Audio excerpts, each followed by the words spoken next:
The pitch by Busic. Swung on and missed. It's time for Wenatchee AppleSox baseball on the NCWLIFE Channel. Coverage of tonight's broadcast is sponsored by our platinum supporter, Alpine Air Heating and Cooling. Also by Abby's Pizza, Apple Valley Honda, Biosports Physical Therapy, Caldwell Banker Cascade Real Estate, Global Car Care, Harvest Valley Pest Control, the Highlander Golf Course and Grill, the Kennedy Real Estate Group, Les Schwab, Sangster Motors, Save Mart, Tacos Shava, Together for Youth, Valley Tractor, and Alpine Air Heating and Cooling. Now, let's go live to Paul Thomas Senior Field on the campus of Wenatchee Valley College for AppleSox baseball on your local TV station, the NCWLIFE Channel. So the AppleSox will advance.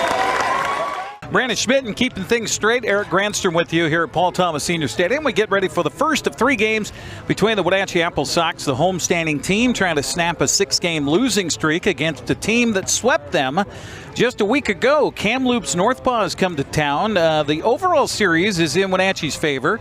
I think 20 wins to 6 defeats.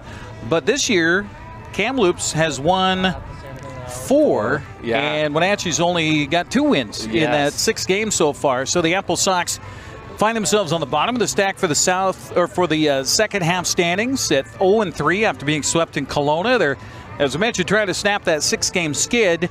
And Coach Mitch Darlington has brought some help to town to do that. Yes, some familiar faces from last year.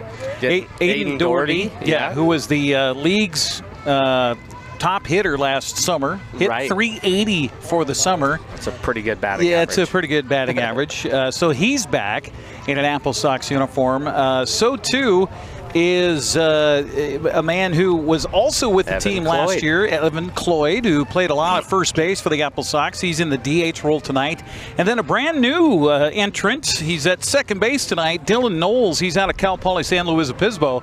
So you got 3 guys that just came to town today. And by the way, I'm going to start you. Yeah, why not, right? They're used to traveling, especially these guys that are D2 or D1 guys. D1 guys that are playing in the Big Ten, so they've got games in Pennsylvania that they have to travel and play in the next day. So Aiden Doherty was a fantastic key cog in Wenatchee getting all the way to the championship game a season ago against Portland. Now, they find themselves in an awkward position. I interviewed Mitch Darlington earlier today. That'll be broadcast on Thursday morning on Wake Up Wenatchee Valley.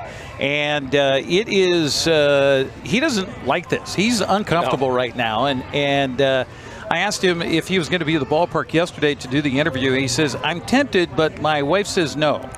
Because they just got back from Kelowna on Sunday night, late Monday morning, actually.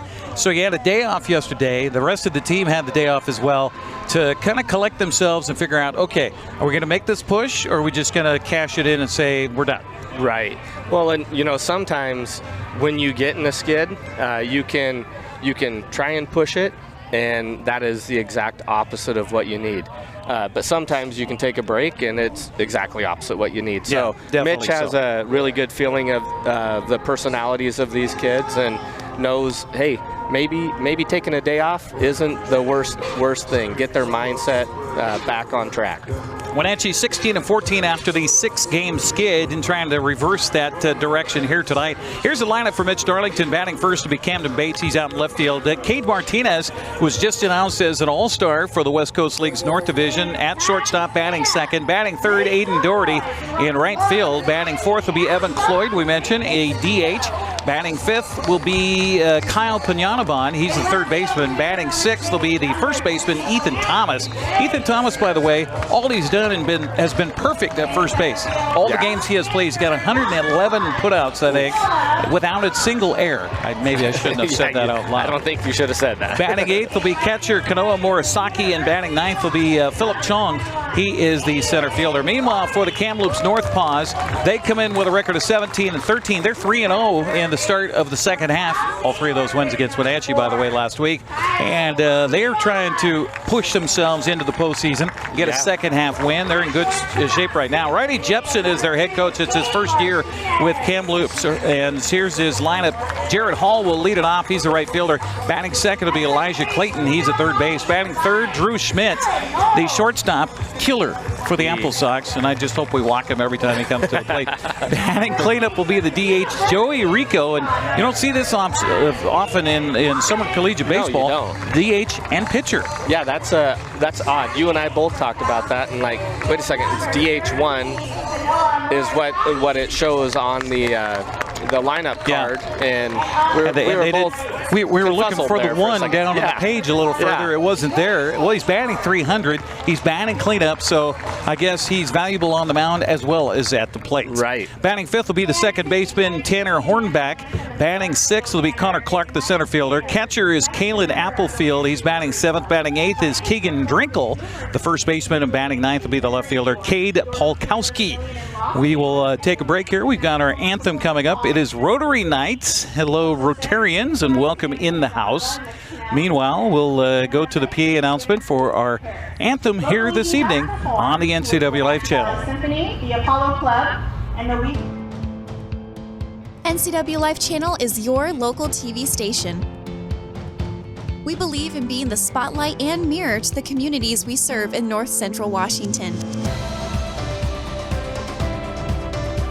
Programming on NCWLIFE would not be possible without our sponsors. Special thanks to our platinum sponsor, Alpine Air. Turn to the experts at Carrier and Alpine Air.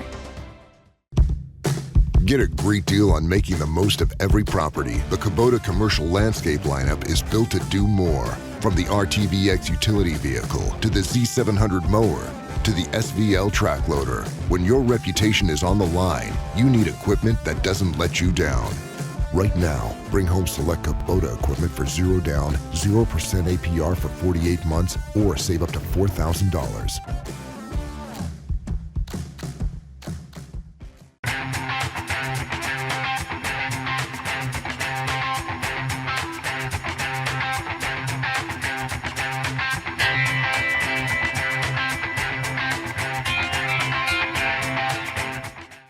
Are you dealing with a pest or weed issue and you just don't know what to do? We use the best pest control methods approved for areas with kids and pets. Whether it's rats, mice, ants, or spiders, or something else altogether. We provide the coaching and solutions you're looking for. And you can know that your dollars are supporting a local, family-owned and operated business. Allow us to help you get back to living healthy and pest-free. Harvest Valley Pest Control. A new video game, a movie, dinner with friends. There are a lot of things worth saving up for. Vapes aren't cheap, and buying pods over and over can stop you from affording things you want more. When it comes to your money, choose what matters. Choose you. When life gets stressful, jumping into your passions can help you find your calm. Avoid vapes, which contain nicotine and can make feelings of anxiety and depression worse. When it comes to your mental health, choose what matters. Choose you. You trust the same doctor for your health and the same dentist for your smile. Trust Global Car Care to keep your vehicle running strong. We track your car's history so it gets the right care at the right time. With our 3-year, 36,000-mile warranty on parts and labor, you'll drive away with confidence. Global Car Care, your automotive experts. We service all makes and models, but specialize in Sprinter vans, Mercedes, Audi, Volkswagen, and BMW. Call or visit us today. Great job on our anthem there as we are back here at Paul Thomas Senior Stadium along with Brandon Schmitten and Eric Granstrom with you here on the NCWLIFE Channel as we get ready for baseball here tonight. Kamloops and Wenatchee, and Brandon, I'll tell you, Canada has not been too kind to the AppleSox so far this summer. Yeah, not at all.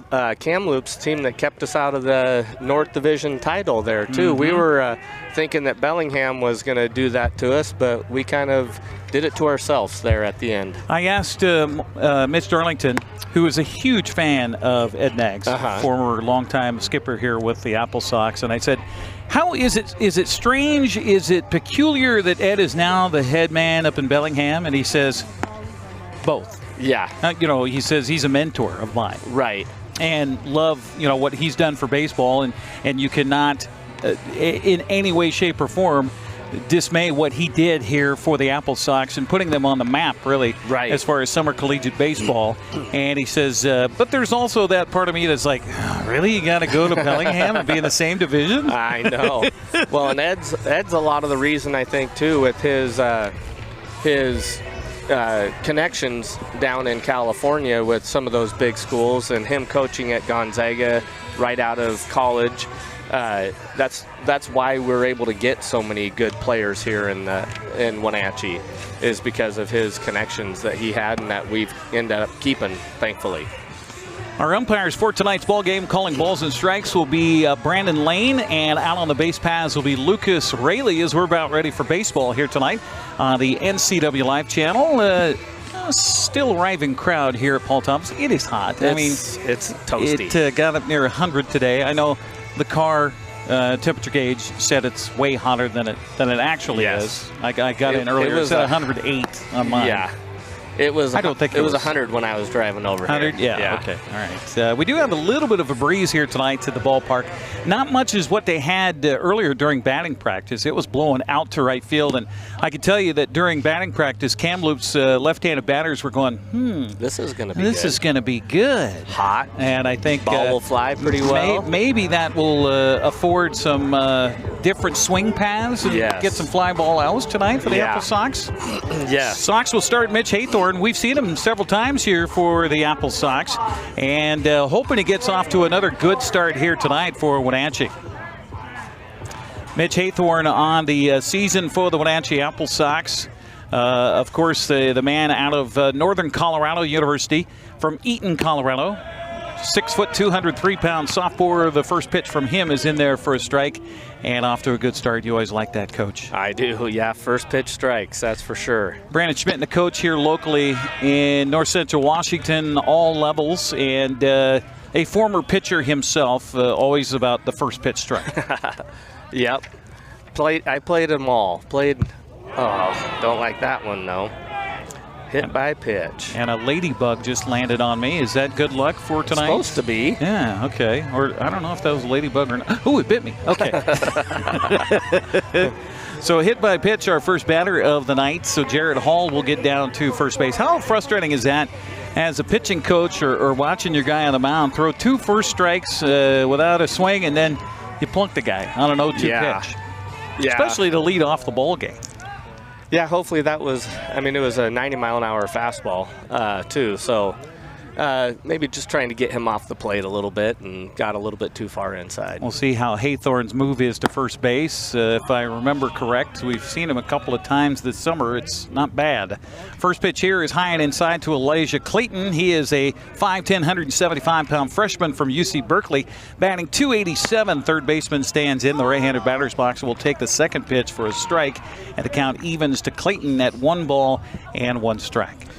Yeah, they have a couple kids from UC Berkeley, and then three guys that are playing at University of Texas Tyler. Runner from first goes. The pitch is high and inside and over the top of the batters. So our catcher, Kronoa Morisaki, had no chance to throw. Meanwhile, easily into second base with the stolen base is Jared Hall. So we'll keep an eye on the base paths here tonight as Kamloops trying to be aggressive early. Yeah, we've recognized that from them as they like to run. So we're going to have a little bit quicker delivery to the dish. That one was pretty slow. And flown towards right field and battling the sun on the foul line and making the catch out there is Aiden Doherty. Welcome back. Meanwhile, tagging and moving into second base on the play is Jared Hall. Yeah, he almost forgot what it was like to play right field here, right? Looking there for a second. It's a tough position to play at this ballpark, as we've talked about many a times before. And here's a guy that has certainly done some damage against the AppleSox this summer. He's done some damage against a lot of teams in the West Coast League. It's Drew Schmidt. He's batting .303, and I don't know, you pitch around him here with a runner at third base? It's pretty early. Pitch on the way is swung on and hit in the air, but foul and out of play. And the count 0-1 to Drew Schmidt. Batting .303. That's one of the trio of starters from the University of Texas Tyler tonight. 6 foot, 195 pounds. He's a sophomore. The 0-1 pitch on the way from Haythorne, swung on and fouled away. Well, he's off to a decent start against a tough man at the plate right now. Now, don't hit him. Yes. Yeah, well, he looks so comfortable up there at the dish. You look at how he's standing up there, and you can just tell that he's a hitter. Well. Yep. The 0-2 pitch is outside for a ball. Tried to get him to fish at one, and that's a good location, good pitch by Mitch on that one. Yeah, I like that because he was going with off speed, and then he went a fastball there too. So try and get him to fish. 1-2 the count as Haythorne comes set. The pitch on the way, swung on and chopped slowly up the third baseline, but foul. Over to field it is Kyle Panyanaban, or KP. Let's call him KP. So much easier. Yeah, foul ball, dead ball. Our broadcast tonight on the NCWLIFE Channel brought to you by our Platinum supporter, Alpine Air Heating and Cooling in Wenatchee. Turn to the experts at Carrier and Alpine Air. Give them a call today at 509-662-6842. They're on the web at alpineair.net. Bouncing in with ball two is Haythorne. Evens the count to Schmidt to 2 balls and 2 strikes. Good job behind the dish there to keep it close. Yeah, Morisaki, I don't know if, have we seen him catch so far this summer? I don't know if we have or not. I know he's been doing a lot of catching on the road, but Haythorne's next pitch swung on and drilled into the air to left center field. That's going to drop in for a base hit. So we talked about the ability of Mr. Schmidt to cause some problems, and he does again as Kamloops is off to the early lead, 1-0. Yeah, that, like I said, his comfortability at the plate is not something that should be reassuring for AppleSox fans tonight. And you could just see that he didn't care if he had 2 strikes or if he had no strikes. He was feeling very confident there. Joey Rico, the DH and pitcher tonight, steps in the left-handed batter's box to face the righty on the mound. Haythorne, his first pitch, snaps the webbing of the glove of Morisaki, but it's outside for ball 1. Haythorne for the AppleSox, 2-1 on the summer with a 3.0 earned run average. In his 24 innings, he's struck out 30, and that's second on the ball club, by the way. 16 walks, 17 hits in his 24 innings pitch. His only loss was 2 Kamloops back on June 30th and a 5-4 decision where he went 5 1/3, allowed a run on a hit with 5 strikeouts and 3 walks. The 3 walks bit him that night. This pitch swung on and hit hard, deep right center, and over to his left is Philip Chon. Yeah, our new to the team this year, or this new weekend, to us. right? Yeah, he's been with the club for this last series in Canada, but new to us. Yeah. So Chon is able to make the catch. So 2 down now for Kamloops. That'll bring up Tanner Hornback, batting .340. Yeah, that's right, .340 on the summer. A 5'9", 175-pound sophomore from University of Texas Tyler. The runner goes. The throw down to second base is close, but sliding it head first safely on the stolen base is Drew Schmidt. You know, that was a pretty slow delivery again, but a great transition and great tag there too. So I didn't think we even had a chance of making an out there, and catcher and second baseman did a really good job. Morisaki to Knowles on that connection there. Here comes the pitch from Haythorne, swung on a grounded to the second baseman. Knowles is right there on a hop. Will field and throw, and that'll do it. But Kamloops gets the early lead here on an RBI single by Drew Schmidt. Led to the bottom of the first. Kamloops 1, AppleSox 2 up next. You're watching West Coast League Baseball on the NCWLIFE Channel. Les Schwab changed the tire game more than 70 years ago. Today, we still believe you should get more from less. Like more hustle, less hassle. More of the best service around, less of the runaround. Because we include America's best tire warranty in every tire we sell. So you get more unbeatable warranty, less charging you extra. It's why we're more than proud to say, you get more from less. There's no place like home, because home is where we're totally comfortable. It's where we can be ourselves and let our guards down. It's where we make memories, and we're always imagining new ways to keep it totally comfortable. Carrier, total comfort, totally happy. Call Alpine Air Heating and Cooling today. Your comfort is their priority. Thanks for joining us on the NCWLIFE Channel, along with Brandon Schmitten, Eric Granstrom with you as we head to the bottom of the first. Kamloops up 1-0. As Mitch Darlington will send Camden Bates to the plate first. He's the left fielder tonight. Batting second will be Cade Martinez, and batting third, brand new, well, not new to Wenatchee, but new this summer, Aiden Doherty. Good to have Mr. Doherty back in an AppleSox uniform. Yeah, that's really nice to have back. We had talked about Joey Rico being a hitter and DH and, a pitcher and DH, and some people may wonder why didn't they just have him as a pitcher? Well, the advantage of that is if he comes out of the game defensively, then somebody else can come into the game and he can still remain as the hitter there. So that's why they would be writing that in as a DH1. Good plan there. And as we saw right there, he can swing it pretty well too. Yes, he can. Yes, he can. Warm night here at the ballpark. Temperatures reaching near the triple digits here for Wenatchee today. This is the hottest day of the week, by the way. Tomorrow, well, actually tonight, you can hear it a little bit in our microphones. As the game progresses, the wind are really supposed to pick up. We've got a fire weather watch in effect because of the high winds, the high temperatures, and the low humidities.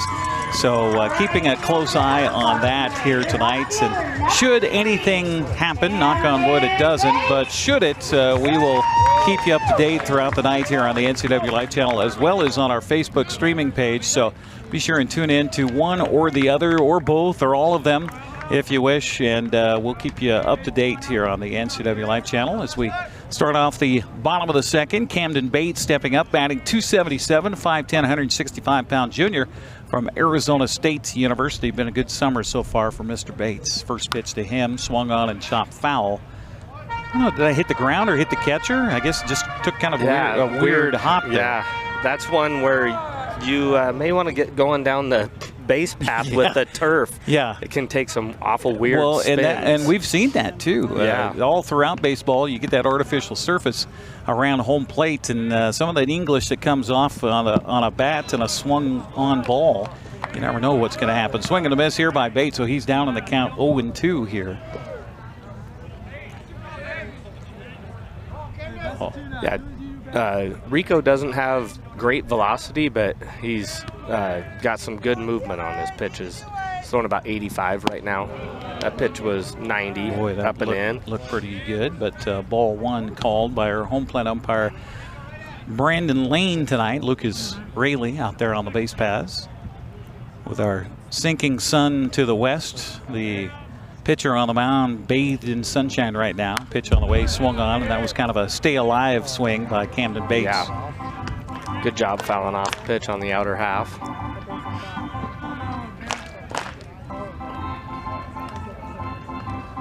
I'm trying to find the numbers for Joey Rico. They had a different pitcher that was slated to start tonight for Kamloops, at least on the league website, and Rico was not listed. Heads up. Look out. Heads up. Foul ball came towards the AppleSox dugout. I think he was a little bit in front of that one. I think so. You think? Yeah. Oh, here we go. Rico, well, he struggled a little bit so far this season. A 21.6 earned run average. That's what I like to hear. In 6 2/3 innings. This pitch, boy, snapped the webbing of the glove of the catcher, Connor Clark, but called ball two. So now the count even to Camden Bates at 2 balls and 2 strikes, and getting a chance to see a lot of pitches here. Yeah, which is always a good thing for the leadoff hitter. You know, we talked about a lot the first pitch strike, and you know, as a pitcher getting that first out, and you know, unfortunately Haythorne wasn't able to get the first out, and hit by pitch, and as we've talked about also many a times, those first walks or hit by pitch come around to score too often. Bounding ball towards the third baseman. In on it comes their third baseman. He will field cleanly and make the throw across the diamond for the out. 5-3 on the putouts. 1 out here in the bottom of the first for the Wenatchee AppleSox. A good play over there at third base by Elijah Clayton. You know, that's one thing I didn't get a chance to talk to Mitch Darlington about earlier today when I had a chance to sit down with an interview with him is talk about how much this infield has improved with the changes in the offseason. Yeah, it's impressive. I remember last year when we were ending the season and looking at it and just seeing how beat down it was, and in comparison to now and how beautiful it looks. They've done a really good job of keeping it kept. Shortstop Cade Martinez takes the first pitch away for a ball. This pitch swung on and hit a long way but foul down towards the clubhouse here for the AppleSox. Little guys over there running after it. Count evens at 1 ball and 1 strike. I understand, speaking of youngsters, well, not quite so young, but we have someone who's clamoring for an interview. Yes, we do. Easton is wanting to be interviewed after the game. We got the bat boy down here that is the biggest AppleSox fan I think I've ever seen. Wow. Now, Mitch Darlington will challenge him on that, because Mitch says that he grew up as a giant AppleSox Really? fan. Oh, yeah. Pitch here swung on and hit hard to left center. And no, center fielder Connor Clark is able to track that one down. Yeah, Easton lives in Stanwood and just happened to have an aunt and uncle that live here, and so he coerces his parents to bring him over and stay with the aunt and uncle, and they are happy to bring him to every game. So, well, there you go. If you could make it happen, make it happen. That's right, and he does a good job of making it happen. I thought that was gonna get over his head there, but he read that obviously better than I did. 2 outs for the AppleSox here in the bottom of the first, trailing at 1-0. 1-0 count now to Aiden Doherty, back in an AppleSox uniform after leading the league a season ago, batting .380. He was an all-star, and he definitely was the straw that stirred the drink. This pitch swung on and chopped in front of the mound, and First he's going to be in for a base hit on a swinging bunt. Who cares, right? However, it works. And I think Aiden's going, you know, they did change things here at Paul Thomas since last year with an artificial plate, and I kind of like that soft serve right at home plate. Well, yeah, he plays at the University of Washington. They have the turf everywhere. Yes. So. Yeah. So he's used to those kinds of bounces, and he'll take it. Thank you. Now, also an AppleSox from a summer ago, Evan Cloyd steps up. DH in the right-handed batter's box with a wide stance. The pitch to him is missing low and away for a ball. And one thing I didn't get a chance to ask Mitch Darlington about with bringing these guys into town today and trying to get some fresh blood in here and turn around a little bit of a losing streak is what they've been doing. Yeah. I mean, aside from college ball, what have these guys been up to so far this summer? Yeah, that's a very good question. Pitch swung on a grounded third foul, and the count even to Cloyd now at 1 ball and 1 strike. Well, Evan looks like he's been lifting a little bit. Yeah, he looks, I mean, he was not a slight stature last summer, but yeah, he looks even beefier. He does. Yep. Put a couple extra feet on a ball. 6'1", 210-pound senior at Cal State Bakersfield. You mentioned Doherty at the University of Washington with a lead over there at the bag at first. He'll feign a run to second and a swing and a foul back by Cloyd, right 1 and 2. Yeah, he was right on it, just missed under it. Well, we hope for the sake of the youngster who would love to be interviewed, the bat boy for the AppleSox, that we actually have a postgame show. That would be we have good. yet to have a postgame show because we're always pushing 10 o'clock by the time these games finish. 1 and 2 the count to Cloyd here. The runner from first goes. The pitch is high. Throw down to second base is off the mark and in at second with a stolen base. So how about that? Aiden Doherty comes to Wenatchee. First game of the season, gets a base hit and a stolen base. Yeah, I was watching him over there. He got a little extra hop, hop, hop, and the pitcher didn't pick over. So he's like, I've got this hop, hop, hop. I'm going. And took off, and it was a good throw and still beat it. So. Keegan Drinkle over there, the first baseman, as we talked about here with these sunny days. Staring right into that seeking sun. This curveball misses for a ball. Evens the count to Cloyd at 2-2, and he kind of tapped the plate there going, I think I might have got away with one. I think so. Yes. Might have caught the top of the strike zone. Oh, they're calling it 3-2. Oh, that's right. The stolen bag was on a ball high. So full count now to Cloyd with a runner in scoring position. Wenatchee trailing 1-0 here in the bottom of the first. Pitch on the way, swung on, a fly ball. See what the wind does with this one. Center fielder is over, and Clark goes a long way before he finally tracks it down in right center for the outs, and that'll do it for Wenatchee. They got a man aboard on a base hit. They leave a man. We'll head to the second. It's 1-0 NorthPaws over the AppleSox. You're watching West Coast League Baseball on the NCWLIFE Channel. Highlander Golf Course and Grill, located in East Wenatchee, offers terrific views and challenging play for golfers at every skill level. From the golf course to the grill, you don't need to be a member to dine in style and play golf too. Highlander's well-groomed fairways and greens keep it difficult, yet friendly for your regular rounds of golf or a new destination for you and your out-of-town friends. Contact the Highlander Pro Shop today to schedule your tee time, outing, or tournament. Open 7 days a week, where everyone is welcome to play and eat. Apple Valley Honda is bringing the future of driving to you. Introducing the all-new, all-electric Honda Prologue EV. Say goodbye to gas stations and hello to a whisper-quiet ride and zero emissions. The wait is over. Finally, a local option for a quality EV from a brand with a track record of exceptional quality and reliability.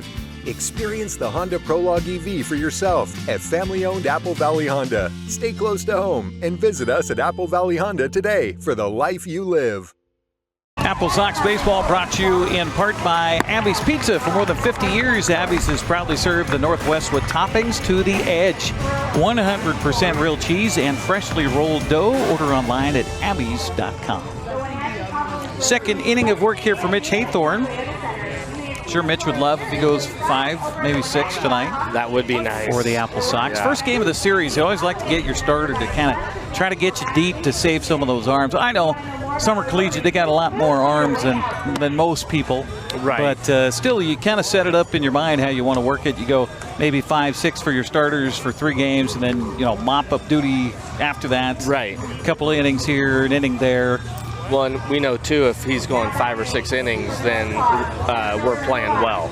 Yeah, that's true. That's true. So. It's a 1-0 game right now. NorthPaws will send their number 6, 7, and 8 hitters to the dish here in the second. It'll be started by Connor Clark, the center fielder, Kalen Applefield, the catcher, and Keegan Drinkle, the first baseman. First pitch by Haythorne is hit hard to deep left field, back, going all the way back there is Camden Bates. He'll make the catch for the long, loud out for the first out.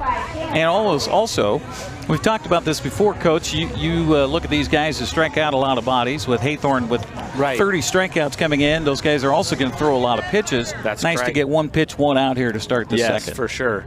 That's the same thing that Logan Gilbert has for the Mariners. He throws a lot of pitches, but a lot of strikes too. So, first pitch to Kalen Applefield is in there for a strike. He's struggling as a catcher, batting 177 on the summer.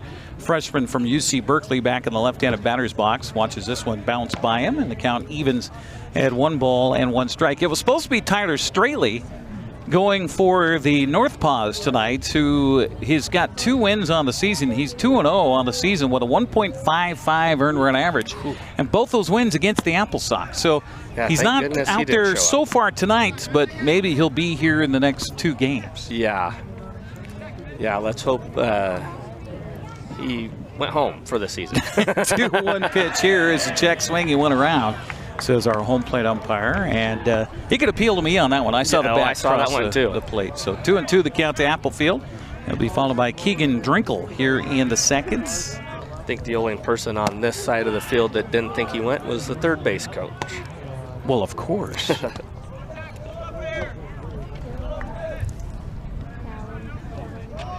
Full count now to Applefield. 1 out, nobody on here in the second, and a check swing, and did he go? No, the umpire says no. A nice idea by Morisaki to tag him on a ball that hit the dirt, but second free pass here for the NorthPaws in the game. Jared Hall led off the game. He was behind in the count 0-2, and then Haythorne hit him with a pitch, He eventually came around to score on the RBI single by Drew Schmidt. That's how they scored their first run of the game. We're in the second. Keegan Drinkle will come up with a runner on first in 1 out. Batting .214, 6'2", 200-pound freshman from the University of Mary. All we need to really do, we don't need to listen for the umpire say anything. We just listen to the crowd behind home plate. That's right. If they go, oh, or worse. Yep. 1-0 the Luckily, count. they've been pretty well tamed. I this think year. they've been well behaved. This pitch swung on and fouled back, and the count now even to Drinkle. That was Out a of very 1 ball, 1 defensive strike. swing there, wasn't it? Yes, it was. It kind of got in on him, I think, the Yeah. left-handed stick there. And we're just about to that time where it's got to be tough for the hitters because the pitcher will head into the shadows here pretty soon, and then he'll just emerge with that ball in the sunshine. So right. Good luck figuring that out. 1-1 to count to Drinkle here. Runner from first with a big lead and a check swing, and they're going to appeal. Again, coach doesn't like that when they appeal to a base umpire that's out there behind the mound. Yeah, it's kind of a lose-lose situation. 2-1 count now to Drinkle. Batting .214 coming into the game here tonight.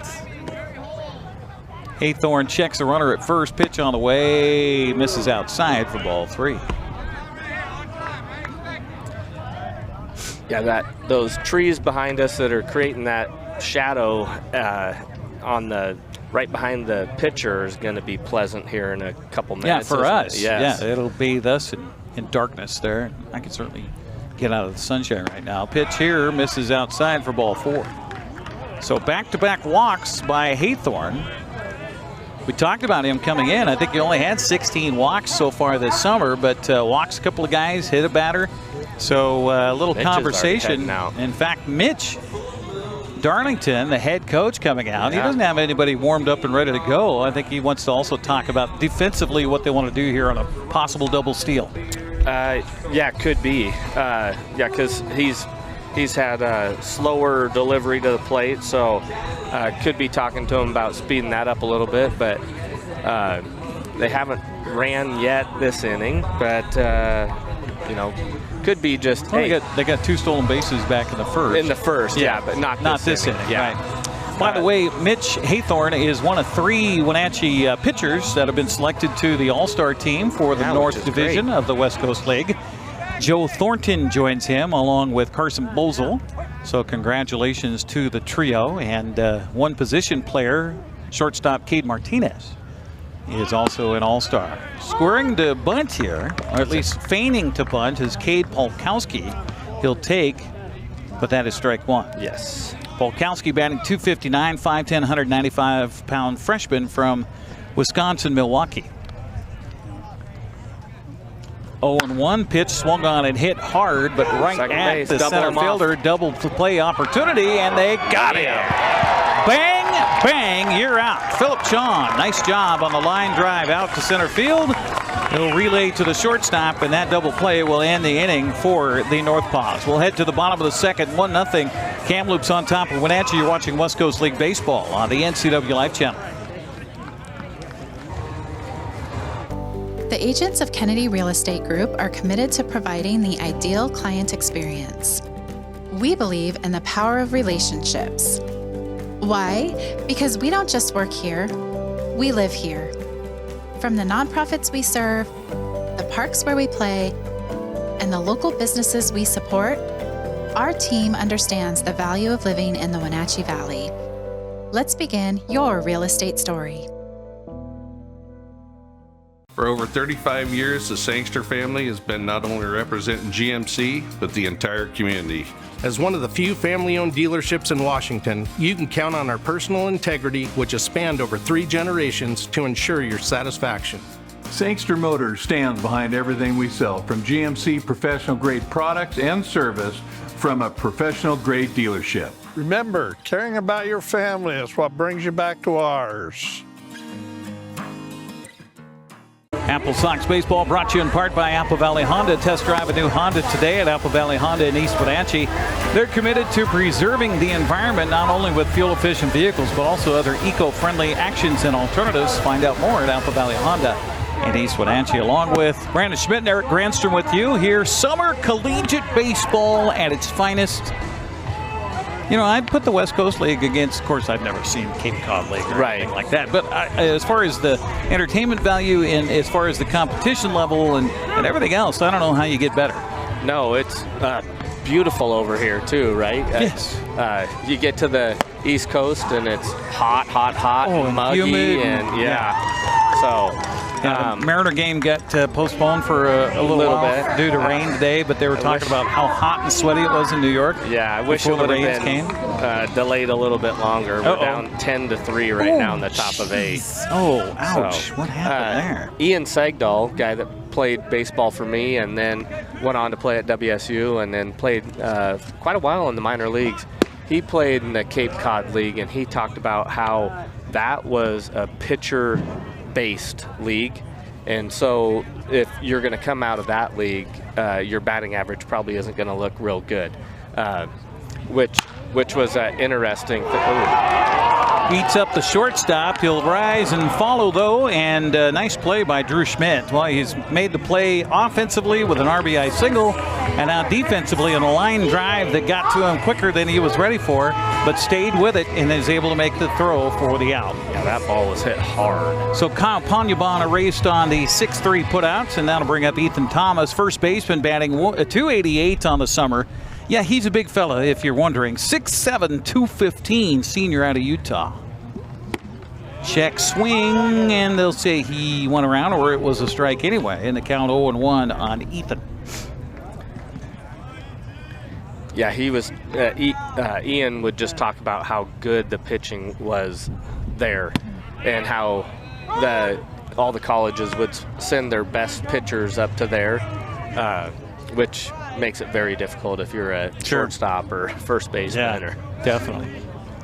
0-2 the count to Thomas here, and the pitch on the way to him by Mr. Rico. Misses low for a ball. 1-2. How do you not say Rico? Suave. I could have rolled my R on that one. I could have done a little better. 1-2 the count here to Ethan Thomas. Pitch on the way. Swung on a miss.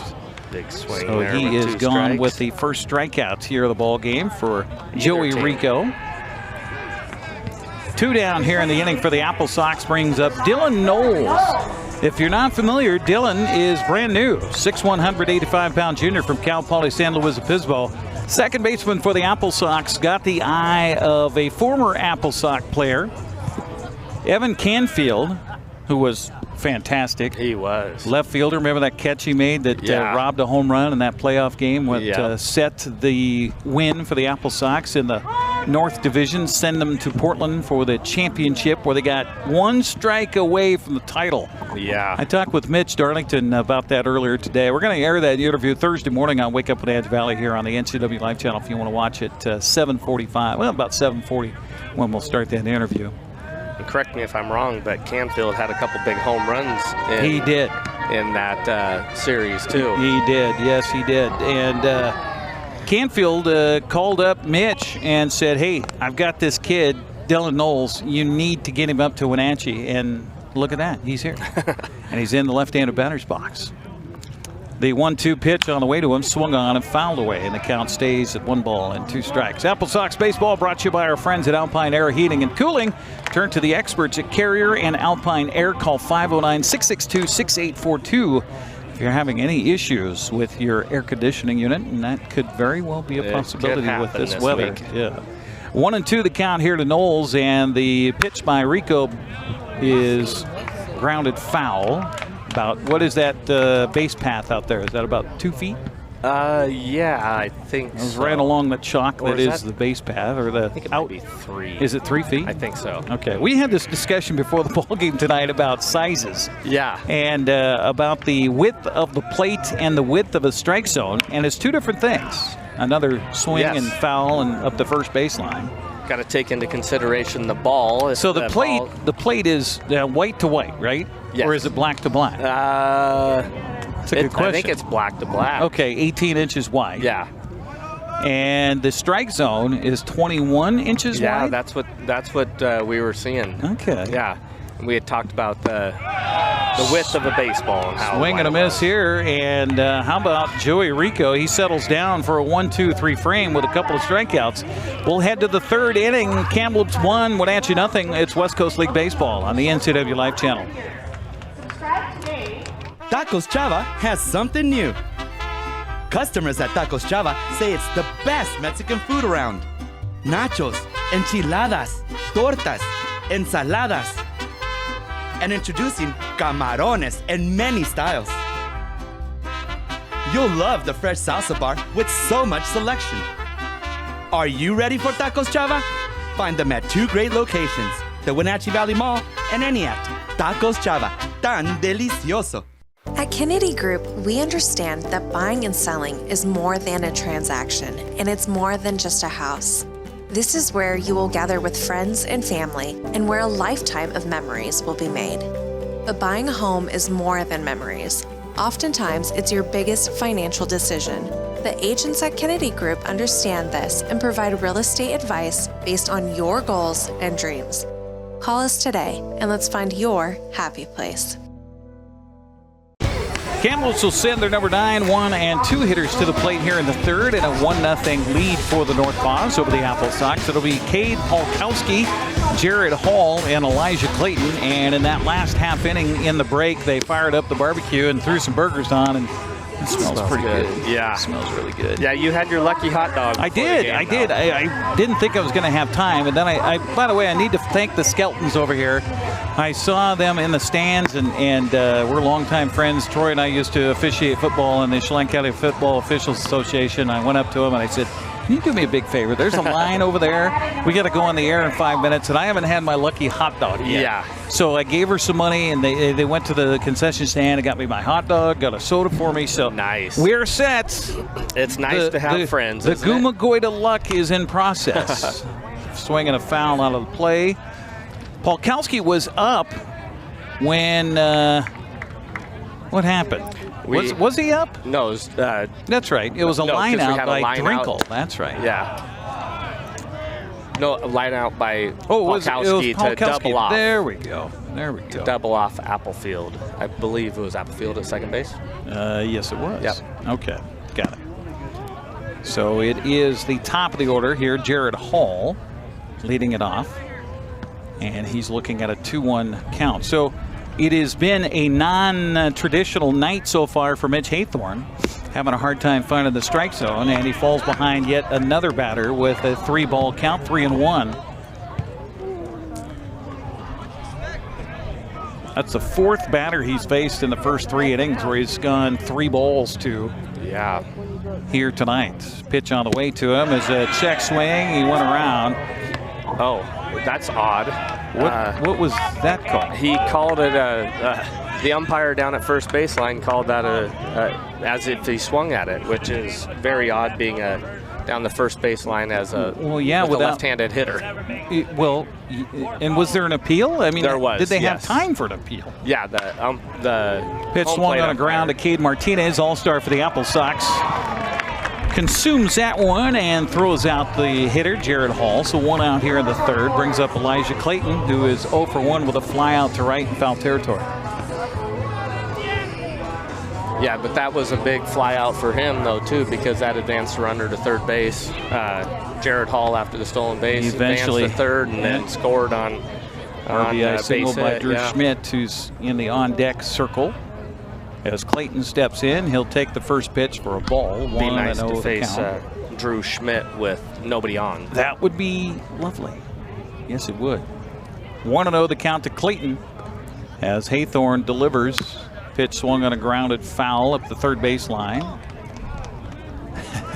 Kyle Piñanabon comes over and just flips it with his webbing of his glove over to the dugout on the AppleSox side. 1-1 the count to Clayton. Showing off the glove skills there. As tends to be for those guys on the left side of the infield, right? Yeah. Swing and a foul at the plate here by Clayton, so the count goes to a ball and 2 strikes. And Haythorne ahead of a batter, and he's a quick worker right now. The pitch on the way. Strike 3 cold, gone, looking for the first strikeout of the night by Mitch Haythorne. That's his 31st on the summer. 2 outs here in the third, brings up Drew Schmidt. Yeah, and that's unusual as well for Mitch on the mound to get to the third inning before he gets his first strikeout. Yes, it is. Yeah.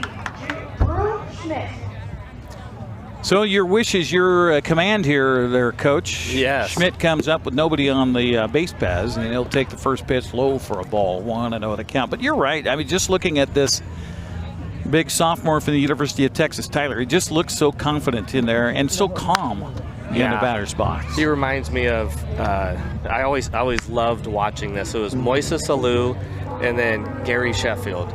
And Gary Sheffield moved more than any hitter I can ever remember, and Moises Alou was as quiet as possible. And they both hit well, but there was... Oh, this pitch swung on a hit a mile high, but center fielder for the AppleSox, Philip Chin, will make the catch for the outs. And he kind of watches that and follows it into his glove, and that'll be a 1-2-3 frame, just what Mitch Haythorne wanted. He gets. We'll head to the bottom of the third. It is a 1-0 ball game. NorthPaws on top of the AppleSox. West Coast League Baseball on the NCWLIFE Channel.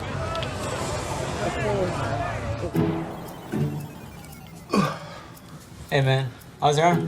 Getting better, actually, thanks. Did they give you anything for pain after surgery? Because I think I may have some left over. Nah, that's all right, man. Actually, me and my doctor talked about not sharing prescriptions, and that ibuprofen's a good option for me. The risk of addiction, it's not worth it. Makes sense. Take the next step. Don't share your prescriptions, and talk to your friends about the dangers of opioids. Welcome to the summer of good. Good people, good taste, good vibes, and good, well, everything. When you're ready for some old-fashioned good, Abby's is your place. We've been celebrating summers around the PNW for over 60 years. At Abby's, good is a legendary tradition. Holy pepperoni, Abby Man. It's the hometown hero bursting onto the scene this July at a special price, starring classic pepperoni, green peppers, and Italian sausage. One bite and wham. Don't miss the summer's biggest blockbuster. The hometown hero has arrived at Abby's. So stays out there after he did a little creative first inning. He gets through the second with a couple of strikeouts, so he'll stay on the mound here for Kamloops in the third. He'll face Kanoa Morikowski, Philip Chong, and Camden Bates for the AppleSox. The 8, 9, and 1 batters for Mitch Darlington tonight. Wenatchee in the process of trying to snap a 6-game losing streak, and I didn't go back through the record books because that's kind of a negative thing to look at, but I don't think Mitch Darlington in his 3 seasons in coaching Wenatchee, I don't know if he's got a 6-game losing streak in all that time. And that's a 6-game league losing streak too. Yes, which hurts a lot. So Murasaki steps up, catcher tonight, 6 foot, 180-pound junior from Cal State Bakersfield. Steps in the left-handed batter's box. Not often you see a catcher that will bat left-handed, but this is the case. Unless it's Cal Raleigh, who's a switch hitter, and this pitch is snapping the webbing of the glove of the catcher, Kalen Applefield, but it's a ball, 1-0 the count. Yeah, just I'm hearing large aircraft above. I'm not seeing the aircraft, but I'm hearing it. This pitch misses for a ball, 2-0 the count. And one thing we've been blessed on, and I'm knocking on wood right now, is we haven't had a lot of smoke here in north central Washington so far this summer, and I hope that stays that way. But this pitch swung on a hit hard, but right at the first baseman. He'll have to flip it to the pitcher covering Will Drinkle, and they'll get the out that way. 3-1 on the put out. 1 out here in the third. Brings up Philip Chong. Philip has struggled so far, and he'll be the first to admit that at the plate, batting just 77. That's 0.77. 5'10", 175-pound freshman from Stanford steps in the right-handed batter's box. But, you know, we've been here where guys have struggled or they're making their debut at the plate, and then they have a good night with the cameras on. That's right. Let's hope that's the case here. Swing and a miss by Chong on that one, and he was way out in front. He was way out in front of that pitch from Joey Rico. Back in the right-handed batter's box. And the pitch by Rico on the way. He'll square to bunt. Like that thought process right there. You're struggling. Do whatever you can to get on base. And that third baseman's playing way back. Yeah. 0-2 the count as the umpire says, yep, that was strike 2. So 0-2 the count to Chong here with Camden Bates on deck. AppleSox trail at 1-0. Pitch swung on a grounded foul. Ouch. Off the inside of the ankle area of Chong. Even with the padding that he has there, always tends to find another It's spot. amazing how that, well, it's a round ball on a round bat. So the angle of which is going to be odd always. And but how you can be swinging at a ball that's across the plate and somehow it finds the inside of your ankle ball. Yeah. Yeah. 0-2 the count here. Are you hearing that? I am. Loud growling here? Sounds like a B-57 bomber. I know. 0-2 the count to Chong. He's back in there and ready. And the pitch to him, he'll take for a ball. 1-2 the count. Our baseball coverage tonight on the NCWLIFE Channel brought to you by Biosports Physical Therapy, Aquatherapy, Sports Biomechanics, Orthopedic Physical Therapy, Orthonics. All you need to keep moving. Find them online at biosports.net. Open Monday through Friday, 7 a.m. to 7 p.m. Swing and a miss here by Chong. 2 outs for the AppleSox. That's the third strikeout of the night for Joey Rico. We mentioned he came in with a huge ERA, and so far he's keeping the AppleSox at bay right now with just 1 hit in the ball game, and that was a dribbler off the plate. Yeah. Back to the top of the order here in the third. Camden Bates steps up, trying to change that trajectory. Bates is 0 for 1 with a ground out to third. That being said, Kyle Panyanaban, he hit a ball real hard. So we've had a couple balls that have been hit pretty well. So those will end up starting to fall here pretty soon. I like that positive attitude, Coach. Yeah. 1-0 count here to Bates as he took the first pitch. Here's the second one on the way by Rico. Swing and ball in the dirt inside. He was nowhere close to it and comes out of the box, shaking his head. I think he was guessing on that pitch rather than seeing it and hitting it. I think so too, yeah. Tough down. The pitcher's in the shadows on the mound right now, so that ball just emerges into this bright sunshine here at Paul Thomas Senior Stadium after the pitcher lets it go. The 1-1 delivery by Rico on the way, swung on a chop foul up the third baseline. Mitch Darlington, coach. EC. 1-2 the count. So I had kind of a funny here last week while I was on vacation. The wife and I started the vacation up at Lake Roosevelt and Cooley Dam. We stayed with some friends, the Herods, Richie and Vicky. Hello, if you're watching or listening. This pitch swung on a foul away. And on the way, we were talking about AppleSox baseball. They're big AppleSox fans. And their son grew up with Mitch Darlington. Oh, really? Yeah, Mitch it was a Leavenworth product, so grew up in Leavenworth. And the Herods are from Leavenworth. And Mitch took many a road trip with the Herods. Swing and a miss here. And I'll have to get to the rest of the story, as Paul Harvey used to say, coming up as we go to the fourth inning of play. 1-0, NorthPaws on top. We're back with more next here on the NCWLIFE Channel.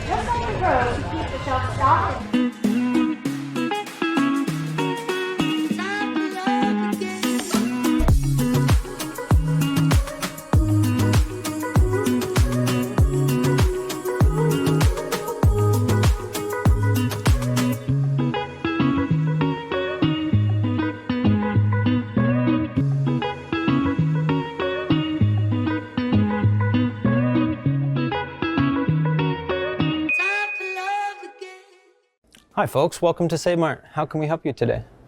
We're looking for a recliner. Okay, right this way. Go ahead and move this chase on the other side. You can lift this up. Great, I want that one. I like that one. That's a great choice. And I want this one as well. Okay. And I definitely want this one. Ooh. You'll find it at Save Mart. Full service at a low, low price. Joey Rico, Tanner Hornback, and Connor Clark do up here in the fourth inning for the NorthPaws, the number 4, 5, and 6 batters. Our broadcast tonight brought to you in part by Coldwell Banker Cascade Real Estate. For all your real estate needs in Central Washington, call 509-888-8887. That's 509-888-8887 for Coldwell Banker Cascade Real Estate. Along with Brandon Schmitten, Eric Granstrom with you. The Mariners Got kind of roughed up by the Yankees tonight in that first game of the series. Was that you get a final yet? Yeah, 10-3 final. Yankees got us. And unfortunately, Aaron Judge hit a home run, so he caught up. But you know what? Cal Raleigh said, nope, you're not catching me. So he hit one himself. Okay. So Judge is on his, I think, 34th, and Cal Raleigh's 36. 36. Yeah. Wow. How about the year so far for Cal Raleigh? And I love the fact he's getting the attention he deserves. Yes. I'm sure he hates it. He's not a fan of getting all this attention. No, he's not. He seems like he would just be a guy that you would love to sit around a barbecue with and just sit there and have a brewski and talk baseball. Yeah. First pitch was a strike. Second pitch misses low and away for ball 1-1 to count to Joey Rico, who flew out to center in his first at-bat back in the first inning. Well, you know, Cal's not just hitting it either. He's throwing guys out. He threw another guy out tonight, too. So this is hit very hard, but foul up the first baseline, and the count goes to a ball and 2 strikes. When a guy, as a pitcher, throw a pitch like that, and the guy is on it and just was ahead of it a little bit, but, I mean, he squared that up. He did. You could see... You could see that pitch right there. He went with an off-speed pitch, probably a changeup, and tried to go away with it, too, to induce a rollover ground ball, which is what the guy ended up hitting. He did, but it just found a hole in the defense. So Joey Rico proving why they've got him in as the pitcher and DH tonight as he gets the base hit to lead off the 4th. This is the second time in the game in 4 innings the NorthPaws have had the leadoff man aboard, as that brings up Tanner Hornback. Hornback takes the first pitch in there for a strike, 0-1 to count. Hornback grounded out to second in the first to end the inning. There is that big gap to the right of the infield here as Hornback went the opposite way last time up. Pitch here swung on and fouled, and the count quickly 0-2 on Hornback. So you like to see that dribbling single up the middle, and then your pitcher comes back, throws a couple of strikes. Yeah, for sure. Yeah, I mean, baseball is a game where you got to have a short memory no matter what position. Oh my goodness, yes you do. Because the next thing you know is you're going to get yourself into a slump. Derek Jeter had multiple times where he was not hitting well, but somebody said, "So Derek, you're in a slump right now," and he goes, "No, I'm not." Didn't consider it a slump whatsoever, because I mean he had so much confidence in himself that he knew the next at bat he was going to get a base hit, and if he didn't there, he knew the next one he was going to get a base hit. Strike 3 called. Tanner Hornback retired on strikes here. The second strikeout of the game for Mr. Haythorne. First out here of the 4th brings up Connor Clark, the center fielder, 0-for-1 with a fly out to left field. Yeah, that's confidence, and really, I mean, to be at that level of any professional sport, you have to be confident in yourself and your ability. Oh, yeah. Yeah, and as soon as you're not, then you start... They'll eat you up. Yeah. And then the guy behind you will get a chance. Yes. The challenge for anybody in any position, any level, is to never give that guy behind you a chance. Right. First pitch here misses high and away for a ball to Clark. 1-0 the count to the sophomore from the University of Texas, Tyler. You know, I'm happy that Julio Rodriguez got named to the All-Star game, but my opinion, he hasn't been performing it up to his best, but you can see it. He strikes out a lot on balls away because he's trying to swing too hard and pull everything. And if you look when he's at his best, he is hitting balls to right center field, to left center field. He's not just pull. Yeah, he's spraying the ball around the park. And that was the thing that I really enjoyed about Edgar coming on with the Mariners, is because that's his whole mentality. You know? Yeah, see the ball, hit the ball where it's at. Yes. And don't try to guess. That's how he became a Hall of Famer, is hitting the ball all over the field instead of just trying to pull. Right. But people get paid to hit home runs, I guess, but 2-1 to count here, and the pitch is a little inside for a ball. 3-1 to Connor Clark. If you can hit a home run to opposite field or to the right center field as a right-handed hitter, that's way more impressive to me than somebody that pulls a home run. Haythorne needs to keep a close eye on that runner over at first base. He'll take a lead, and the pitch is high for ball 4. So several walks tonight. 3 walks now in the ball game for Haythorne and a hit batsman. So that's 4 free passes. Don't see anybody warming up behind him just yet. With 2 aboard for Kamloops, we'll bring up Kalen Applefield. Catcher walked in his first plate appearance back in the 2nd. So Haythorne, a little sticky situation here in the 4th in a 1-0 ball game. AppleSox want to keep it right here. This pitch swung on and chopped into the dugout on the first base side. Count 0-1 to Applefield. There's a lot of them over there in that dugout, isn't there? Yes, there are. And then there's even more down the first baseline and call it a bullpen. Yeah, there's about 8 that is down in the bullpen. The rest of the pitching staff is in the dugouts. And double play chance here. They'll go to second for 1. The relay to first is in time. They got him. Pitcher's best friend, double play to end the frame. And 1 man left on. We'll head to the bottom of the 4th inning. 1-0 NorthPaws over Wenatchee. AppleSox coming up next on the NCWLIFE Channel. Hey, welcome back to Save Mart. What can we help you find today? We're looking for a mattress. Oh, right this way. We got a large selection. We have this pillow top here. Oh, comfortable. We have more to choose from down here. Oh. I think I have the perfect one over here for you. I guess we'll take this one. You'll find it at Save Mart. Full service at a low, low price. NCWLIFE Channel is your local TV station. We believe in being the spotlight and mirror to the communities we serve in North Central Washington. Programming on NCWLIFE would not be possible without our sponsors. Special thanks to our platinum sponsor, Alpine Air. Turn to the experts at Carrier and Alpine Air. Coverage of AppleSox baseball on the NCWLIFE Channel brought to you in part by Global Car Care. Your vehicle is their #1 priority. Diesels and European cars are their specialty. Pickup and drop-off available too. Stop by their website, globalcarcare.net. Here we go to the bottom of the 4th. It'll be Cade Martinez, Aiden Doherty, and Evan Cloyd do up the 2, 3, 4 hitters for Mitch Darlington. And the Wenatchee AppleSox is Joey Rico. I will tell you what, looking at his ERA and what he's done so far coming in, I thought, okay, here's the AppleSox chance to score big and score off. And he's pitched well after that first frame where it was a little bit of shakiness at times. But since then, he has just moved right through the lineup. Yeah, he's doing a tremendous job of pitching. And like you said, he's doing a tremendous job of hitting tonight, too. So he's something that makes a coach extremely happy, you know, kind of like Joe Thornton, where he's been DHing for us and pitching as well. So it's kind of nice to have a guy like that. Yeah, multifaceted individual for sure. Cade Martinez is 0 for 1 with a line out to center back in the 1st. He'll lead it off here for the AppleSox in the right-handed batter's box. Appreciate you joining us tonight on the NCWLIFE Channel. We're live on Local Tel Channel 12, on Charter Spectrum, if you will, Channel 19.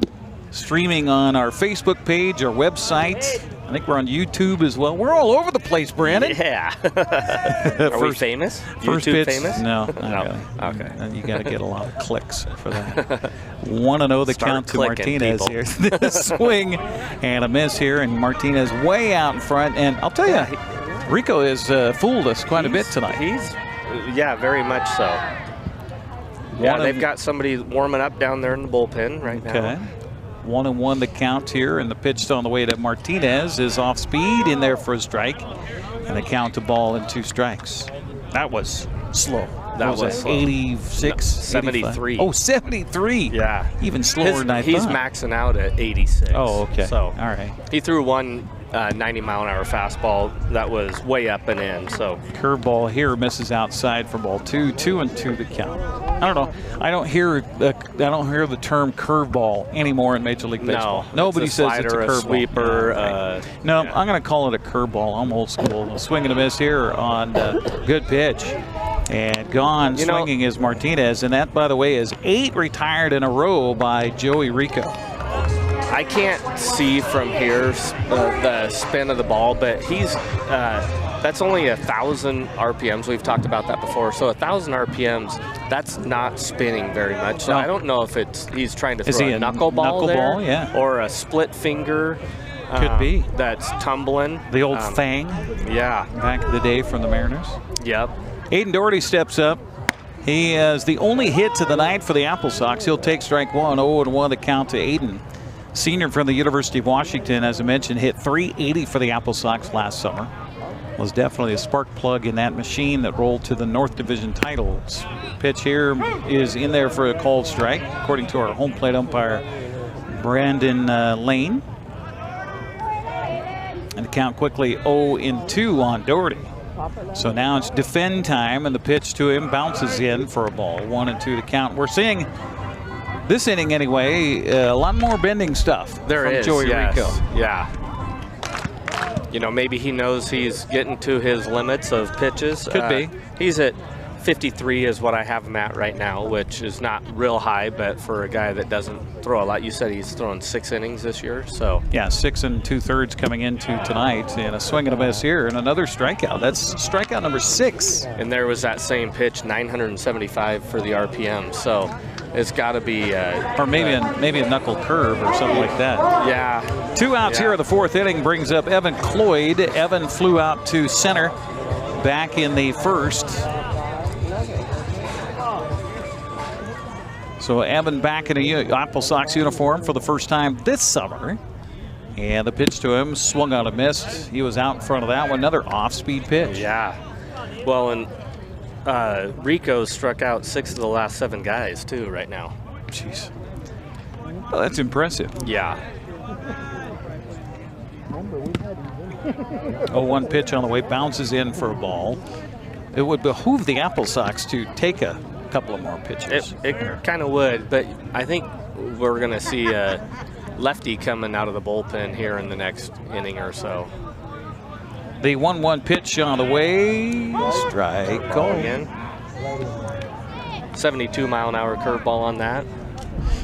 Yeah, this is the one time I'd love to be behind home plate to see the spin on that ball, or if there's a spin on the ball. The 1-2 wind and delivery by Joey Rico swung on, and that was clear up in the face of the hitter. He'll ground it to short. Throw over to first base is in time for the outs. Decent play there by Drew Schmidt again, and that is another 3 in a row retired. That's 10 in a row retired by Joey Rico. So he gets a big hand from his teammates over in the first base dugout. We'll take a break, come back, heading to the 5th. 1-0 NorthPaws. You're listening and watching AppleSox baseball on the NCWLIFE Channel. Get a great deal on making the most of every property. The Kubota commercial landscape lineup is built to do more. From the RTVX utility vehicle to the Z700 mower to the SVL track loader. When your reputation is on the line, you need equipment that doesn't let you down. Right now, bring home select Kubota equipment for 0 down, 0% APR for 48 months, or save up to $4,000. Are you dealing with a pest or weed issue and you just don't know what to do? We use the best pest control methods approved for areas with kids and pets. Whether it's rats, mice, ants, or spiders, or something else altogether, we provide the coaching and solutions you're looking for. And you can know that your dollars are supporting a local, family-owned and operated business. Allow us to help you get back to living healthy and pest-free. Harvest Valley Pest Control. To the 5th frame we go, and it will be Mitch Haythorne again on the mound for the AppleSox. He'll face the 8, 9, and 1 hitters for Kamloops. That'll be Keegan Drinkle, Cade Polkowski, and Jared Hall. Our broadcast tonight brought to you in part by Harvest Valley Pest Control. Living healthy, local, and pest-free. You can rest assured Harvest Valley Pest Control uses kid and pet-safe material around your home or office. Call Harvest Valley Pest Control today for a free estimate of 509-423-2207. That's 509-423-2207. Along with Brandon Schmitten, Eric Granstrom with you here on a gorgeous Tuesday night in the Wenatchee Valley. Yes, Not much wind to speak of, just enough to make it so it's a lot more comfortable than it was earlier today. Oh, my goodness. And that shadow You've on our had back. quite a day, my friend. Mountain biking this morning and then golf this afternoon. Yeah. And meanwhile, I was just slaving away in an office. I know. That's one of the perks of being a teacher. Summer's off. Yes. Although you had to work for quite a few weeks this summer. I did. I worked a couple, 2.5 weeks, did some summer school, so try to get some kids that weren't passing before to the passing level. So. And you said that they matriculated. They did well. This pitch swung on and a fly ball to center field, and over to his right is Philip Chong, and he's been able to handle himself well out there so far tonight. Three pitches, one out for Mitch Haythorne, brings up Cade Polkowski, who lined out to a double play back in the second. It was a beautiful play by Chong out there, and I'm not sure what the base runner was thinking in Applefield. He got a big lead off the second. That ball was behind him. I don't know if he was looking at his coach in the third base box or what, but it gunned him down on the double play. Well, let me just say this. He is a freshman. Okay? So the reason, I know you're laughing, but I'm being 100% You're being serious on this. Right. So he could have just come out of high school, and he's a catcher, and oftentimes there's a pinch runner for catchers. This so this true. could be one of his. He's not used to the base pass. Right. So it could be one of his first times on the base pass, and then reading that. Pitch here swung on and hit in the air to right field. This is going to drop in for a base hit. Well placed by Polkowski with a two-strike swing. Drops it in front of Aiden Doherty out there in right field. So back to the top of the order for Kamloops for Jared Hall. That hit is the third of the ball game for the NorthPaws. If you're just joining us, Kamloops got the leadoff man aboard in the top of the first inning on a hit batter.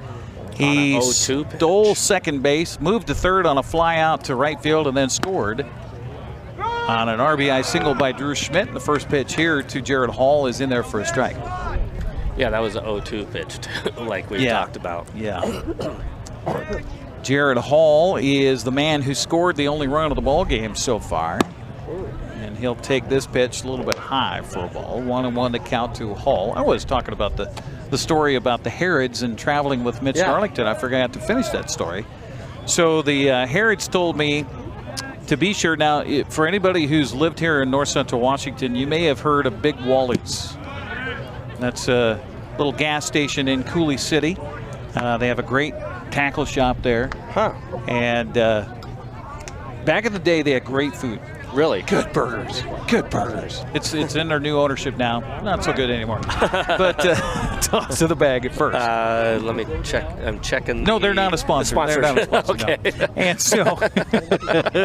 And so the Harrods, the Harrods made sure and said, hey, if you do an interview with Mitch Darlington, you need to ask if he wants cheese on his Big Wally, because that's what we would ask him on the way to the restaurant. And that was a big joke because, you know, they're teenagers, or preteens, and, cheese on my Big Wally. And now throw to second to relay to first, not in time. The AppleSox do get the lead man on that ground ball by Jared Hall. So he's aboard on the fielder's choice, 3-6 on the putout. 2 outs in the inning brings up Elijah Clayton. So I asked him about that to start the interview today. Again, that'll run Thursday morning on Wake Up Wenatchee Valley. I said, hey, Mitch, I have some folks that said they knew you as a youngster, and they wanted me to be sure to ask you if you wanted cheese on your Big Wally. The look on his face, he just started smiling and laughing. He goes, I said, any idea who that might be? And he goes, well, Dick Schmitten. I said, nope, not Dick. He goes, the Harrods. Had to be the Harrods. Yep. And I said, yep, absolutely. That's funny. Elijah Clayton takes the first pitch for a ball back in the right-handed batter's box, and Mitch Haythorne's pitch to him swung on and hit in the air. That's going to be a tough play, and who's going to get it? Second baseman going out into shallow center is Dylan Knowles, and he'll turn around and make the catch for the out. So that'll do it for the NorthPaws here in the fifth. To the bottom of the fifth we go. It's 1-0. Kamloops on top of Wenatchee. It's West Coast League Baseball on the NCWLIFE Channel.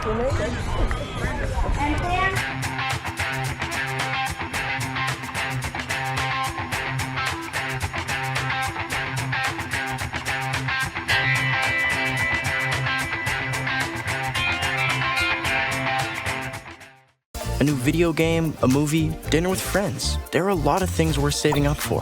Vapes aren't cheap, and buying pods over and over can stop you from affording things you want more. When it comes to your money, choose what matters. Choose you. When life gets stressful, jumping into your passions can help you find your calm.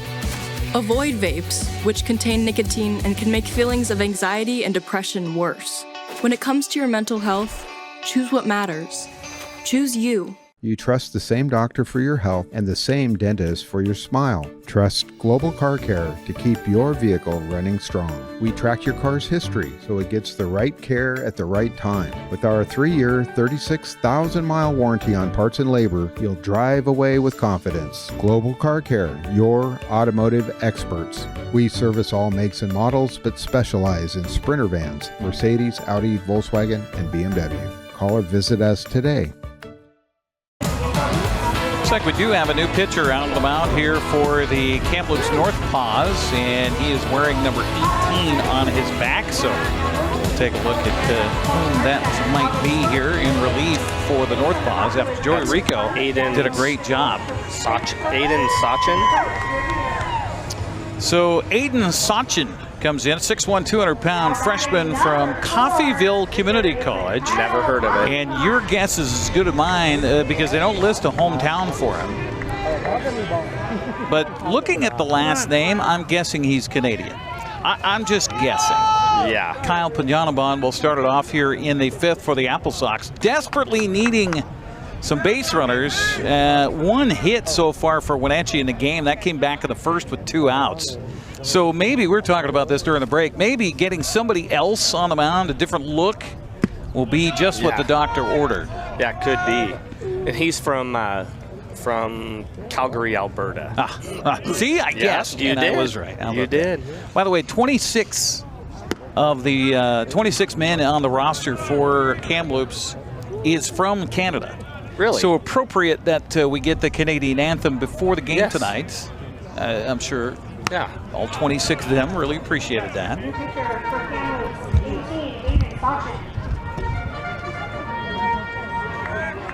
Yeah, Coffeyville Community College. That's a new one.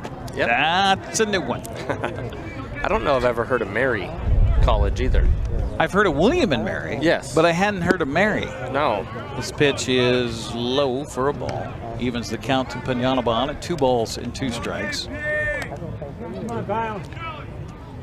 So Aiden Sachin, that's S-A-W-C-H-Y-N. So foul ball. Pitcher of record. Bounced out of the glove there. Joey Rico goes 4 innings tonight. So Did can't not get the allow win. a run. Only 1 hit. And what did I say? 6 strikeouts. That's a very impressive outing for Joey Rico. Is going to help his ERA with that. Yeah, he definitely performance is. here tonight. 3-2 the count here to the leadoff man in the 5th, and aboard on a leadoff walk is Kyle make that Panyanabon, and now got speed on the base paths there, Coach. Yeah. Well, and just getting somebody on the base pass is it's been a rare thing tonight. That's only the 2nd base runner the AppleSox have had all night long. Yeah. Stepping in the right-handed batter's box right now will be Ethan Thomas, big senior from Utah. Don't think he's bunted much in his lifetime. I doubt it. At 6'7", probably not. Pitch here gets away from the catcher, and down to second goes Panyanabon. He got a late jump on that. Yeah, he did. That's as good as a sacrifice right there. Saved us an out. So a wild pitch moves Panyanabon down to second base, and now Thomas is free to swing away. Hopefully he can get a ball on the right-hand side. I was going to mention this about, their catcher Applefield getting doubled off. One of the things that I always would tell the kids is take a peek at the outfielders. When you're on second base, see where they're at. If you get a blooper down the right field line, you need to be scoring from second base here with him playing so far off.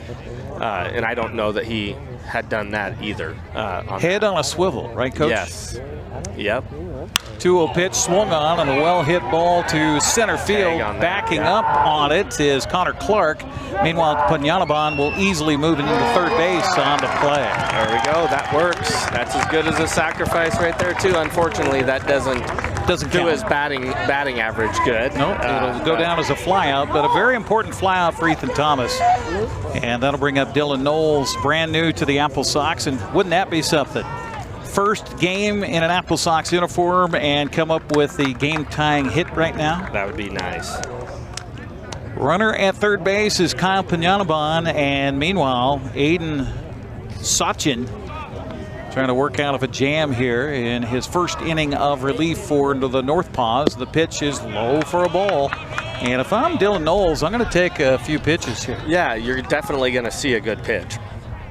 Punyanaban got aboard on a walk, moved to second on a wild pitch, and then it was 2-0 to Ethan Thomas, and he swung away, hit a well-hit ball to center field to move Punyanaban to third, and another pitch taken for ball 2. Yeah, he's missing low consistently there. Some other games happening in the West Coast League tonight. Kelowna at Nanaimo leading that one 3-0. That is in the bottom of the 4th. Bottom of the 5th in Port Angeles. Victoria and the Lefties all tied at 1. Pitch here misses away with a fastball. 3-0 the count to Dylan Knowles. Yeah, definitely. First base is open. And Kanoa Morisaki's waiting on deck for the AppleSox. 3-0 count to Dylan Knowles. And the pitch by the left-hander is way outside for ball 4. So second walk in relief here by Aiden Sachin. And I think I just saw some movement down to the bullpen area, and they're quickly going to get somebody up to start throwing. Yeah, that's not exactly the way that you want to come out if you're a relief pitcher. Come out and walk and then go get behind in the count and then luckily get a fly ball and then get another walk. That's not what you want to see as a coach. Pitching coach for the NorthPaws is Jack Slominski. Slominski, by the way, when Kamloops first started in the West Coast League, the #1 guy they brought in is that man right there. Really? He's a former pitcher for Kamloops, and now they're pitching coach, and he's also a local product out of Kamloops. So nice. Kind of a nice full circle yeah, story that's there. fun. You get to stay at home and coach a team that made you better during the summertime. So it's decision time for Coach Darlington. You got Morisaki at the plate, who is struggling badly, but you also got a pitcher on the mound who's struggling right now. And the first pitch is a strike called. 0-1 the count. Morisaki scoring the bunt. I don't think he was meaning it. I think it was just kind of, I'm going to show this. Honestly, I was thinking to myself, that would be a great decision right here to do a safety squeeze, get a little bunt down the first baseline. Well, and we've talked about Mitch Darlington kind of going Ed Nag style of baseball. Yeah. And that would be Ed Nag style of baseball. It would, for yeah. sure. You're not going to get doubled off here. No. on a bunt. So the worst thing that could possibly happen is, well, unless he pops it up. But well, and you've got the defense has to play by the bag on both sides of the corners here. So yeah. The 1-1 pitch instead is a toss over to the bag at first. It almost threw it away, and that would have tied the game. That would have. Because that would have gone out of play for sure. So 1-1 to Kanoa Morisaki, who's 0-1. He grounded to first back in the 3rd inning to lead it off for the AppleSox. Pitch on the way. He'll square to bunt, bunts it up the first baseline. Pitcher off the mound. Perfect. Only play will be to first base, and that's it. And the game is tied at 1-1. Yeah, and I was seeing the same thing that Mitch was. That bunt goes down the first baseline. The third baseman is crashing. We could have gone first to third on that play there. Mitch was talking to the runner at second base. Who is that over there? Dylan Knowles. Dylan, yeah, Dylan, about, hey, your eyes need to be up and see. Well, again, and that's his first game in an AppleSox uniform, so he's kind of not used to necessarily how things work here. But give an RBI to Morisaki on the sac bunt, and that'll bring up Philip Chung. Philip is 0-1 with a strikeout. Got a runner at second base in scoring position for the AppleSox. Now tied at 1-1 here in the bottom of the 5th inning. Pitch is in there for a called strike, and the count 0-1. So 2 down in the inning now for the AppleSox. And, you know, it goes back to conversations we've had many a times. Leadoff walks, leadoff hit by pitch, they end up scoring. Get them on, get them around, get them in. Yep. Dan Wilson style of baseball with the Seattle Mariners, although that didn't work so well tonight. Yeah. 10-3 loss for the Mariners in New York. This pitch swung on a chopped high. Tough play. His first baseman has to wait for it, and then we'll flip it to the bag at first, and just barely in time for the putout. 3-1 on the out on Sean. The AppleSox get a run on a, well, without the benefit of a base hit, couple of walks and a sacrifice bunt. They get it done, and we head to the 6th frame, all tied at 1. You're watching AppleSox baseball on the NCWLIFE Channel. Les Schwab changed the tire game more than 70 years ago. Today, we still believe you should get more from less. Like more hustle, less hassle. More of the best service around, less of the runaround. Because we include America's best tire warranty in every tire we sell. So you get more unbeatable warranty, less charging you extra. It's why we're more than proud to say, you get more from less. There's no place like home. Because home is where we're totally comfortable. It's where we can be ourselves and let our guards down. It's where we make memories.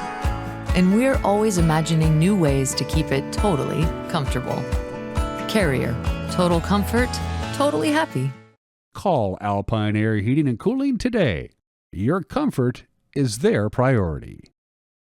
Joey Rico and Tanner Hornback due up here in the 6th for the NorthPaws in a 1-1 ball game. Wenatchee got it tied up in their part of the 5th. Our broadcast brought to you in part by Highlander Golf Course and Grill. Plan your next tournament or event today. Call the Pro Shop. Schedule your tee time or get into the simulator and don't kill anybody when you hit those wild shots. Call 509-884-4653. That's 509-884-4653. Well, Coach, get them on, get them around, get them in. Yes. So the AppleSox were able to do there. That was nice, yeah. And now we've got to make sure we do a good job of going after Schmidt here, which is nice to see that there's nobody on base for him, because he's been, like you've talked about, he's been an AppleSox killer the last couple games that we played him. Schmidt is 1 for 2 on the night with an RBI single. That came back in the 1st inning. That's when Kamloops scored their first run and have been shut out since by Mitch Haythorne, who's settled into a kind of a nice little groove here for the AppleSox. He did give up a base hit in the 5th, but it did not hurt as the AppleSox were able to get the next 2 outs. Yeah, this has been a great pitching performance by both teams tonight. Pitch swung on a grounded to the left side, backhanding the ball. The shortstop, Cade Martinez, had to pull the first baseman off the bag on the toss across. That is a very tough play. He did all he could, leaping in the air, spinning and throwing, and yeah, that's is that a base hit? Oh, 100%. Okay. 100%. Well, I don't know. Sometimes with you, Coach, you know, you're such a pitcher's friend. So Joey Rico, who stays in as a designated hitter, and you talked about that, the advantage of putting in your DH/pitcher. Yeah. If he's pulled out, you can stay in as the DH, and that's exactly what's happening here for the NorthPaws. Yeah, and I haven't really paid attention to that ever with Shohei Ohtani, if he does the same thing, but I would assume that he does. Yeah, that's a good point. Good news for Cal Raleigh is that Shohei will not participate in the Home Run Derby. Aaron Judge will not participate in the Home Run Derby. Pete Alonso will not participate in the Home Run Derby. So maybe that video, I don't know if you saw that today, the video that Cal's family released as Mitch Darlington's coming out on the mound to talk to Mitch Haythorne. We do have a left-hander warming up down at the bullpen for the AppleSox. I haven't seen a motion for Mitch yet, but yes, he does make the motion, so that'll be it here for Mitch Haythorne. We'll take a break, come back, talk more about the Home Run Derby and about this game. We're all tied at 1. You're watching West Coast League Baseball on the NCWLIFE Channel. Highlander Golf Course and Grill, located in East Wenatchee, offers terrific views and challenging play for golfers at every skill level. From the golf course to the grill, you don't need to be a member to dine in style and play golf too. Highlander's well-groomed fairways and greens keep it difficult, yet friendly for your regular rounds of golf or a new destination for you and your out-of-town friends. Contact the Highlander Pro Shop today to schedule your tee time, outing, or tournament. Open 7 days a week, where everyone is welcome to play and eat. Apple Valley Honda is bringing the future of driving to you. Introducing the all-new, all-electric Honda Prologue EV. Say goodbye to gas stations and hello to a whisper-quiet ride and zero emissions. The wait is over. Finally, a local option for a quality EV from a brand with a track record of exceptional quality and reliability. Experience the Honda Prologue EV for yourself at family-owned Apple Valley Honda. Stay close to home and visit us at Apple Valley Honda today for the life you live. Well, back we are with a new pitcher on the mound after Mitch Haythorne goes 5+. He did give up a leadoff single here to Drew Schmidt, so Schmidt's aboard and will be inherited by Joe Thornton. Talk about AppleSox making the all-star roster. Mr. Thornton has done so for Wenatchee as he will take over, and Joe has had a good summer for the AppleSox. In fact, he is... It's that page, right? I got it right.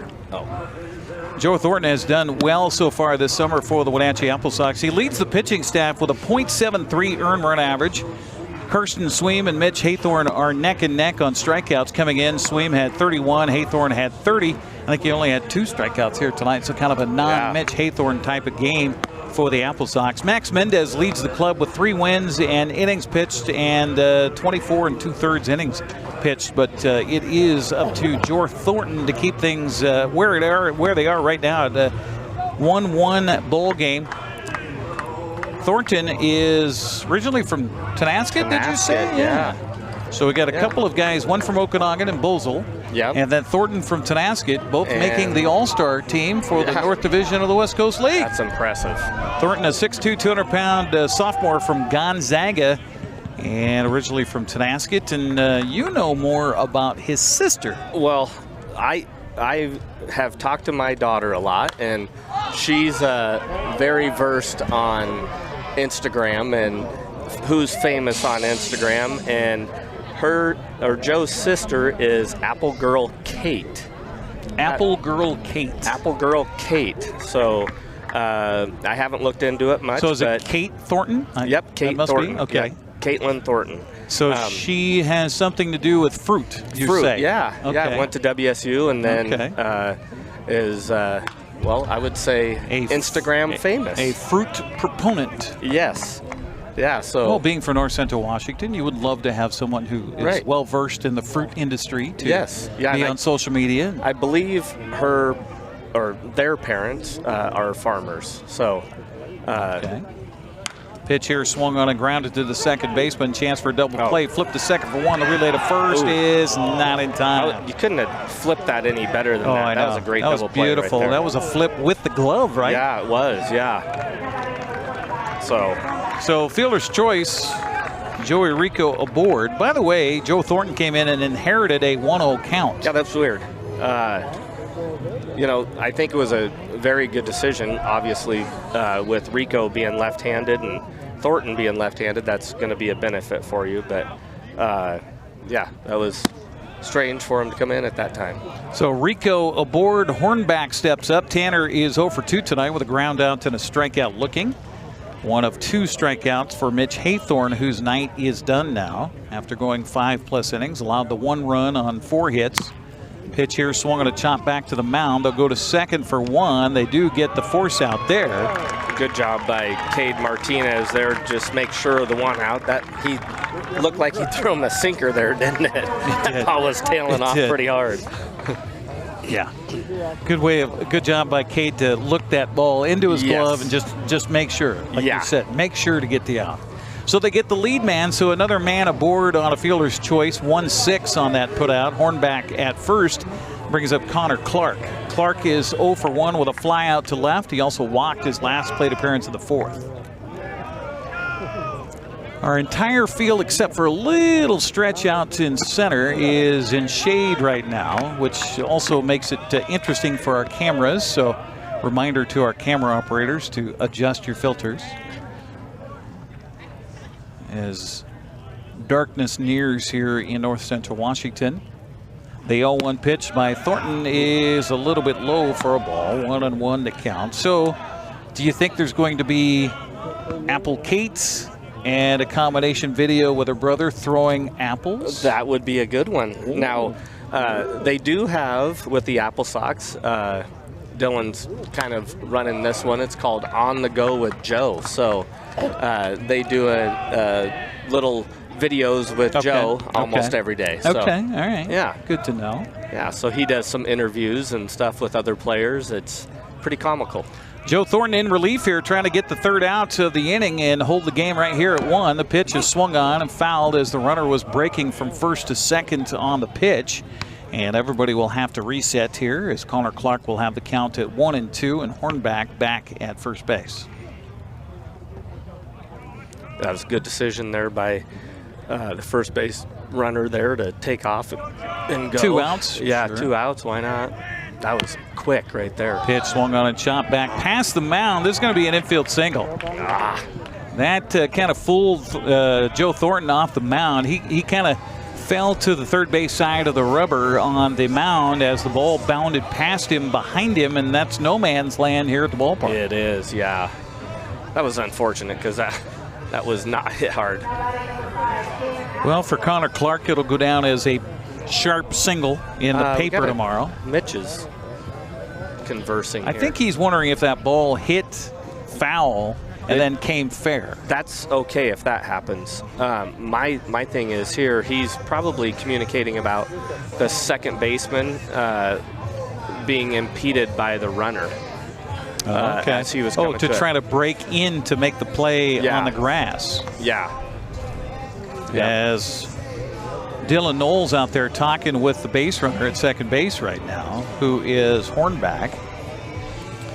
And the umpires confer, and they say everybody's safe.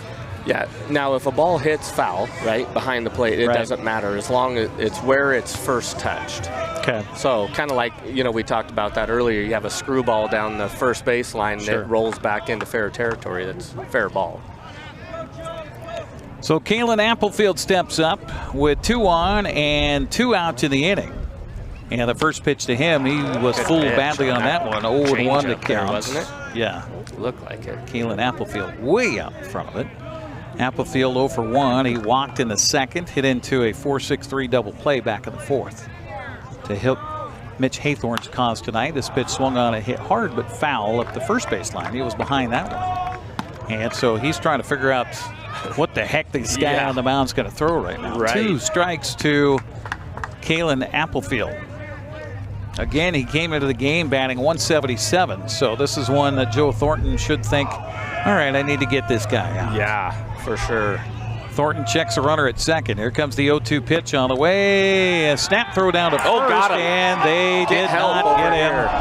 The home plate umpire looking down the first baseline. The base umpire said safe. Very close play at the bag at first on a beautiful snap throw by Kanoa Morisaki. That's one where I would have the base umpire appeal to the home plate umpire because he's got a straight angle at it there. But Lucas Raley is our base umpire tonight. He quickly said safe. Diet. Yeah. Thank you. 2-2 the count to Kalen Applefield now. Joe Thornton just needs to settle down and get the man at the plate. And this pitch is in there for strike 3 called. Gone looking is Applefield, and what a job by Joe Thornton coming in and putting out a little fire here in the 6th inning. To the bottom of the 6th we go. The Sox dugout is pumped up. Yeah. It's a tie game, 1-1. You're watching West Coast League Baseball on the NCWLIFE Channel. The agents of Kennedy Real Estate Group are committed to providing the ideal client experience. We believe in the power of relationships. Why? Because we don't just work here, we live here. From the nonprofits we serve, the parks where we play, and the local businesses we support, our team understands the value of living in the Wenatchee Valley. Let's begin your real estate story. For over 35 years, the Sangster family has been not only representing GMC, but the entire community. As one of the few family-owned dealerships in Washington, you can count on our personal integrity, which has spanned over 3 generations, to ensure your satisfaction. Sangster Motors stands behind everything we sell, from GMC professional-grade products and service from a professional-grade dealership. Remember, caring about your family is what brings you back to ours. New pitcher on the mound for Kamloops taking over is Nolan Austin, a 6'2", 220-pound junior from Shawnee State. Haven't heard of that one either. I'll bet that's another Canadian school. He's from Kamloops, BC. He's a hometown product. Now taking over on the mound for the Kamloops NorthPaws. Shawnee State. He will face the top of the order for the AppleSox. Camden Bates, Cade Martinez, and Aiden Doherty. AppleSox dugout really came alive on that strikeout by Joe Thornton, and we'll see if that trickles over into this at-bat for the AppleSox. It's amazing how many times that does happen, where it just rolls right over from a great defensive play to offensive excitement, and comes up with a couple runs for us. So hopefully that's the case here. AppleSox Baseball brought to you in part by Kennedy Real Estate Group. They're more than selling houses. They're building communities. Buying or selling? Call Kennedy Real Estate Group. They're online at kennedygroup.com. That's K-E-N-A-D-Y group.com. Also by Les Schwab. Having the right set of tires and wheels on your vehicle is just part of essential safety. Les Schwab takes your safety seriously. Stop by today. A little visit between the catcher, Keelan Applefield, and the new pitcher, Nolan Austin. Always got to make sure everybody's on the same page, right, Coach? Yeah, right. Not the time in a 1-1 game to have a missed sign. No. Nope. And being a new pitcher, they want to make sure they have good communication there, too. First pitch taken by Camden Bates, and it'll be a ball. 1-0. Camden looking for his first safe hit tonight. He's 0 for 2 with a ground out and a strikeout. Quite the start by Joey Rico. 4 innings, no runs, just 1 hit, struck out 6, did not walk a single batter. You know, both of our starting pitchers had a great game tonight. Neither one of them's on the hook for anything, so it's all fresh. So whoever gives up a run's going to be on the hook for the loss, and whoever's team will score a run for them will be on the hook for the win. Well, the new pitcher's thrown 3 straight balls to Camden Bates, so I assume number 3 will be taking. He should be right here. Pitch on the way to him is low for ball. Oh, strike. Oh, my Got goodness. the bottom part of it. Okay. Yep. All right. Your eyes are better than mine, and we are about 90 feet away from home plate, and we're on the top of the third base dugout. So what the heck can I see? That's right. 3-1 to count to Camden Bates, and this pitch is swung on and hit to left field, and this is going to be a foul ball. So the count now full to Bates at 3 balls and 2 strikes. AppleSox baseball back on the television dial coming up on July 18th. That's a Friday. Nanaimo in town for that one. Brandon and I will team up again, 6:30 live here on the NCWLIFE Channel. Here comes the 3-2 pitch on the way to Camden Bates, grounded slowly to the shortstop, and Drew Schmidt throws, and boy, I thought Drew that was trying to show off his arm there, and he was quite impressive with it. He was impressive with that. Unfortunately for the AppleSox, it's 1 out. Cade Martinez steps up. He's also looking for a safe hit. He's 0 for 2 with a line out and a strikeout. AppleSox have only put, 1 hit? Are we still at 1 hit? Yes, we are. Goodness. So Cade Martinez looking to change that.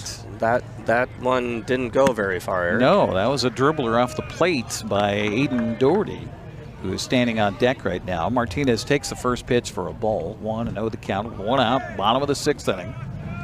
Here at Paul Thomas Senior Stadium on the campus of Wenatchee Valley College. This pitch is in there for a strike, and the count evens at 1 ball and 1 strike. Confluence. We are on the confluence of the Wenatchee River and the mighty Columbia River. What's second largest river in United States. Second longest. Here, this pitch misses for a ball. 2-1 the count. Is it second largest by volume too? I got to imagine. Yeah. The headwaters of the Columbia is clear up in British Columbia. Yeah. This pitch swung on the ground and slowly to the shortstop, backhanding the ball and throwing across in time. Elijah Clayton. And I'll tell you what, Kamloops is playing some darn good baseball. They are. They came to play. They obviously have a chip on their shoulder right now, don't they? So 2 down for the AppleSox here in the 6th, and that'll bring up Aiden Doherty. Doherty with Wenatchee's only hit tonight, a dribbler off the plate back in the 7th, or in the 1st, on a 1-0 pitch. So he'll step up now after striking out at his last plate appearance. Got batting 500 on the year. Yeah, that's good. Yeah. If you're batting 1,000, well, yeah, it's a little. Yeah, it's kind of like, oh, wait a minute. Here comes the 1-0 pitch, swung on it again, chopped off the plate. This one will go foul, and the count even at a ball and a strike. What's that telling you when a hitter is pounding the ball into the plate? He's timing it, but he's out in front a little bit, and then probably getting his top hand rolled over a little.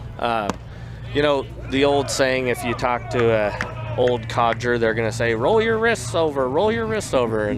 And truly nowadays, you don't really want to do that. You want to take and keep your hands inside the ball. And goes back to the classic thing with Edgar, is keeping your hands inside the ball and not rolling over until post contact. So it's all about timing, right? Yeah. 2-2 pitch here, swing and a miss.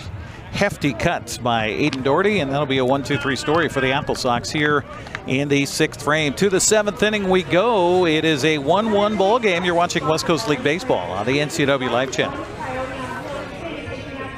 Tacos Chava has something new.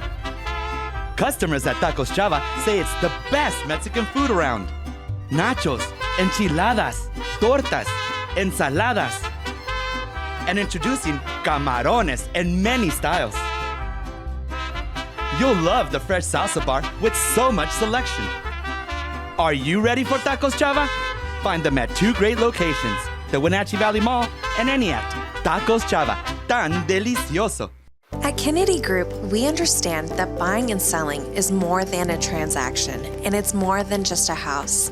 This is where you will gather with friends and family, and where a lifetime of memories will be made. But buying a home is more than memories. Oftentimes, it's your biggest financial decision. The agents at Kennedy Group understand this and provide real estate advice based on your goals and dreams. Call us today, and let's find your happy place.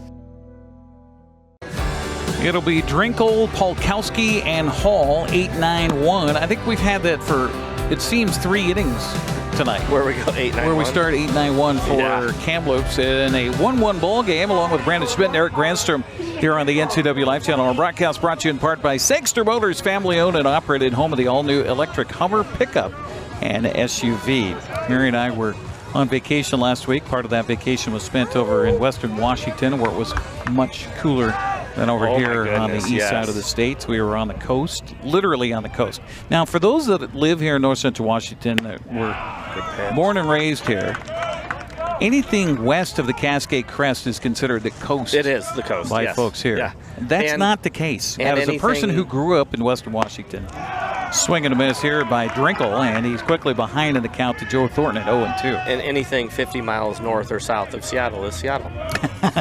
Well, I'll agree with that. But, the actual coast, which is where the ocean is. Strike 3 called. Consecutive backward Ks for Joe Thornton. Crowd gets fired up. Sox dugout gets fired up here on the top of the 7th. 1 out brings up Cade Polkowski. But, it's nice when you got sunshine and about 69, 70 degrees on the coast. That's a warm day over there. That's a pretty warm day, yeah. And, oh my gosh, the fireworks were spectacular. We were at Grayland, which has motorized access on the beach. And boy, do the folks take advantage of that. Yes. There was nary a stretch of sand where you could not find a vehicle and several people firing off fireworks. And you've got tribal land around there too, Yes, so that is they're able correct. to get those things Aerial that are a fireworks. little bit illegal here. Just a tad. But that's why I love going over there, because nothing's going to catch on fire because it's Right. wet and it's cold and you're at the ocean with a big beach, big ashtray basically. Yes, I mean, pretty much. Think of all the garbage and debris that Oh, gets yes, put into and that I will thing. say the scouts come out the next day, and they help try to clean up the beach. Swing and a miss here, so 3 consecutive strikeouts in relief for Joe Thornton, and he will make it 5 Ks on the night, so the fans are getting free stuff thrown out of the press box window here at Paul Thomas Senior Stadium. Anytime there are 5 strikeouts by the opponents here at home. Top of the Sox order for now. Sox. Jared Hall steps up. And he will look at strike 1, 0-1 the count. How about Joe Thornton throwing some smoke here for the AppleSox? Yeah, he's come out and throwing first pitch strike to every hitter he's seen. The pitch by Thornton is swung on and fouled away. Off-speed pitch there. 0-2 to Jared Hall. Hall scored Kamloops' only run of the ballgame back at the first. He was hit by a pitch and then scored on Drew Schmidt's RBI single. The AppleSox came back and tied it in the bottom of the 5th inning. Pitch here swung on and hit hard, but it'll be right at center fielder Philip Chum. And a 1-2-3 story for Joe Thornton, the MVP. Well, we won't call him MVP yet, but he is an all-star for the AppleSox, acting very MVP-ish in the top of the 7th inning as he retires Kamloops. In order, we will head to the bottom of the 7th. The fans here in the ballpark will take their stretch, and we'll be back with the bottom of the 7th coming up next here on the NCWLIFE Channel.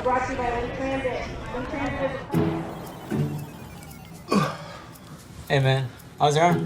Getting better, actually, thanks. Did they give you anything for pain after surgery? Because I think I may have some left over. Nah, that's all right, man. Actually, me and my doctor talked about not sharing prescriptions, and that ibuprofen is a good option for me. The risk of addiction, it's not worth it. Makes sense. Take the next step. Don't share your prescriptions and talk to your friends about the dangers of opioids. Welcome to the summer of good. Good people, good taste, good vibes, and good, well, everything. When you're ready for some old-fashioned good, Abby's is your place. We've been celebrating summers around the PNW for over 60 years. At Abby's, good is a legendary tradition.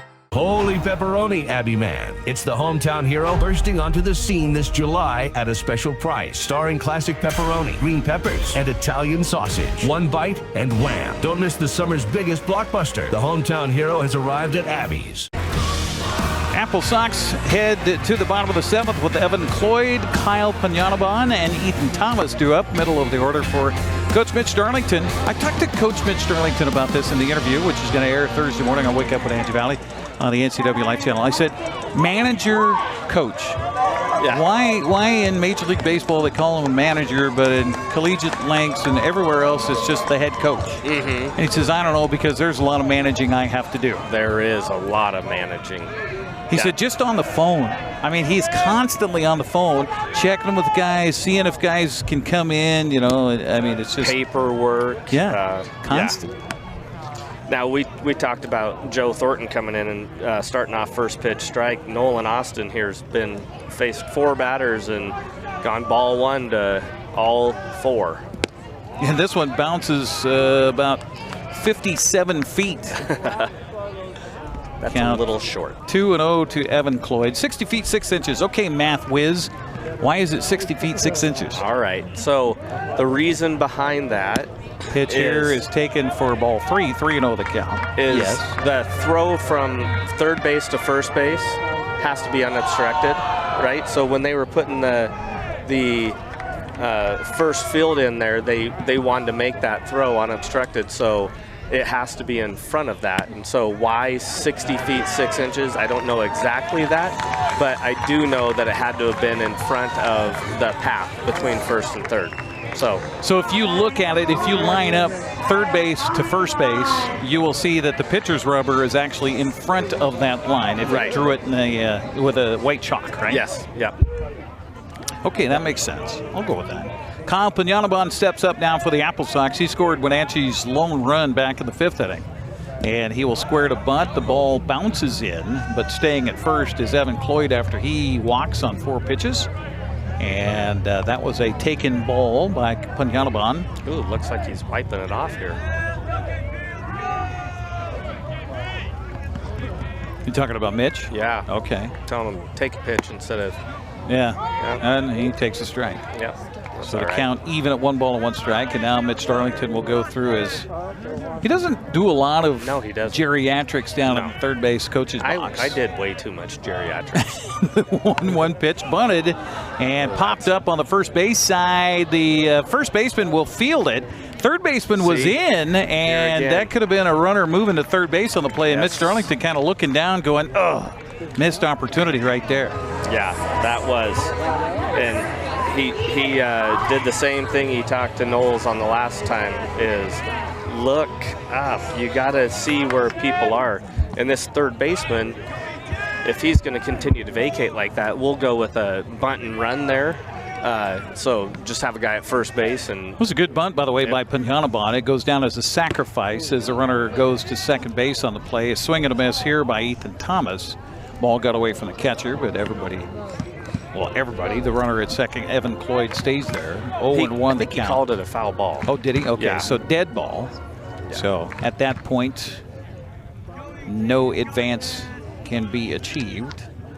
Thomas behind in the count, 0-1. He's 0 for 2 tonight with a strikeout and a flyout. Here comes the pitch on the way. It's a little low for a ball. Evens the count to Thomas at 1 ball and 1 strike.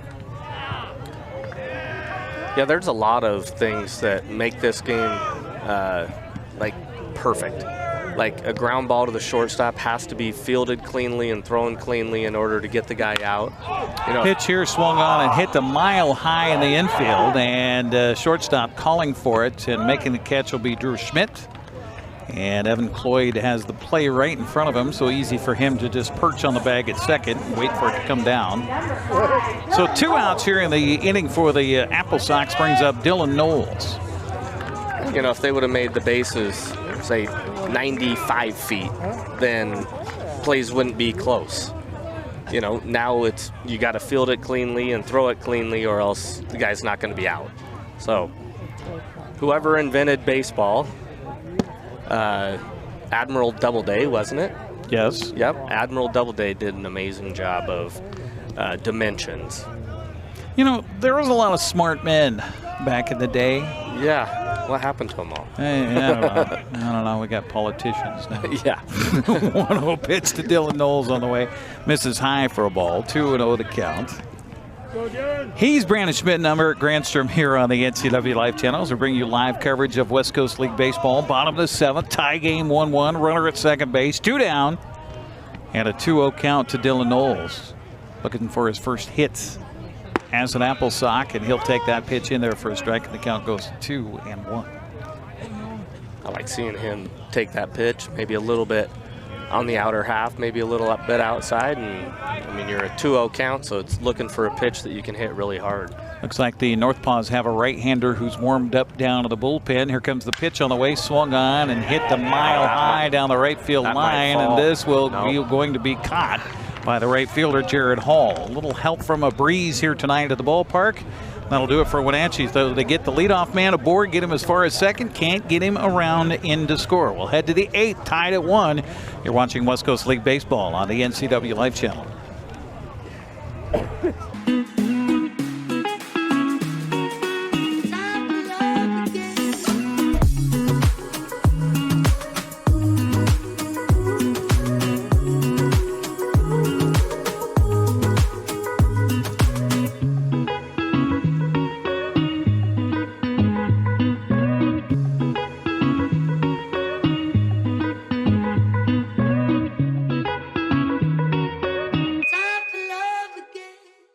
Hi folks, welcome to Save Mart. How can we help you today? We're looking for a recliner. Okay, right this way. Go ahead and move this chase on the other side. You can use this lifetime warranty. Great, I want that one. I like that one. That's a great choice. And I want this one as well. Okay. And I definitely want this one. Ooh. You'll find it at Save Mart. Full service at a All tied at 1-1 as we head to the 8th inning of play. Elijah Clayton, Drew Schmidt, and Joey Rico, 2, 3, and 4 batters due up for Kamloops in the inning. Our broadcast brought to you in part by Save Mart, Shop Smart, Shop Local, serving the Wenatchee Valley since 1962. Also by Tacos Chava. You love Tacos Chava in East Wenatchee, let them cater your next event. Find them on Facebook by searching Tacos Chava East Wenatchee. That's C-H-A-V-A. Good food. Good stuff. Pitch here, misses for a ball. Joe Thornton in his 3rd inning of relief here from the Wenatchee AppleSox and mowed him down in the 7th. A couple of strikeouts. In fact, he struck out 3 in a row at one point here in the game. 1-0 pitch here is missing for a ball to Elijah Clayton. 2-0 the count. Clayton is 0 for 3 tonight with a fly out to right, a strikeout, and a pop out to the second baseman. 2-0 pitch, misses low for a ball. Well, it was a pretty quick bottom of the 7th for Wenatchee, and you see a pitcher come out who just was on fire. Yes, and then struggles to throw a strike. Yeah. I mean, baseball is just, it's life. It's just interesting. It's a game of momentum, isn't it? Taken strike here by Clayton. Smattering of applause from our crowd here at Paul Thomas Senior Stadium. 3-1 to count. And the pitch by Thornton is a check swing. Oh, he went around. Oh my goodness. I don't see how the home plate umpire didn't see that. I apologize. I don't mean to pick on officials because, you know, without officials, it's just recess. That's a good, solid point. But, I mean, come on. Yeah, that was a tough That one. was a total swing. Okay, so a man aboard on a leadoff walk here to start off the 8th inning, and that'll bring up Drew Schmidt, who is danger wearing the number 3, and he'll bunt the ball up the first baseline. First baseman fields and then runs out of play, and I think he tagged him anyway. So he did, yeah. That was sacrifice bunt, and I think he really was trying to get himself aboard. You know, maybe a push bunt there, but if it fails, it's considered a sac bunt, right? Yeah. So, right. Smart there by Drew Schmidt. Well, yeah. we've seen it from the shortstop for Kamloops all season long so far. Now we're going to get a little visit on the mound for the AppleSox. Looks like we might get a new pitcher come in. Quincy hasn't been visiting the mound tonight. It's been Mitch. Well, you know, I mean, Quincy Vassar was ejected from the game on Sunday in Kelowna. They could be out tonight and might not be able to be the pitching coach of record for the AppleSox. Maybe he, by the league, is having to sit this one out. That could be. They're talking about a runner at second base. Joe Thornton has done very well for the Wenatchee AppleSox in relief here. They do have a man down to the bullpen not throwing right now, so I don't think this is a hook with Mitch on the way out. Just defensively, in a 1-1 ball game, you want to make sure everybody's on the same page. Yeah, especially with the runner on second base here. 1 out in the inning. Joey Rico, 1 for 3 nights with a base hit up the middle. He also flew out to center and hit into a fielder's choice to the second baseman. Yeah, Mitch is probably telling middle infielders to play well. Pitch here swung on and driven deep to right field, and that's going to be gone. A 2-run home run for Joey Rico gives the NorthPaws a 3-1 lead.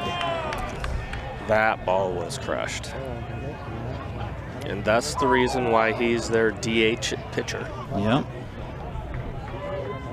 So a 2-run home run silences the crowd here at Paul Thomas Senior Stadium by Joey Rico on the first pitch to him after a visit on the mound. Well, now defensively, you don't have to worry about anything because the bases are clean right now. Yep. And I was talking about the NorthPaws doing batting practice here before the ball game, and that wind at the time was really gusting out to right field, and those left-handed sticks were looking at that right field fence, and that's exactly what just happened. Ground ball to Cade Martinez. He will reach and throw, and boy, I'll tell you, a lot of speed by Tanner Hornback going up the line. But 6-3 on the put-out. 2 outs here in the 8th, and that'll bring up Connor Clark. Yeah, that last ball by Joey Rico, 406 feet. That's a long way. That's a long way, yeah.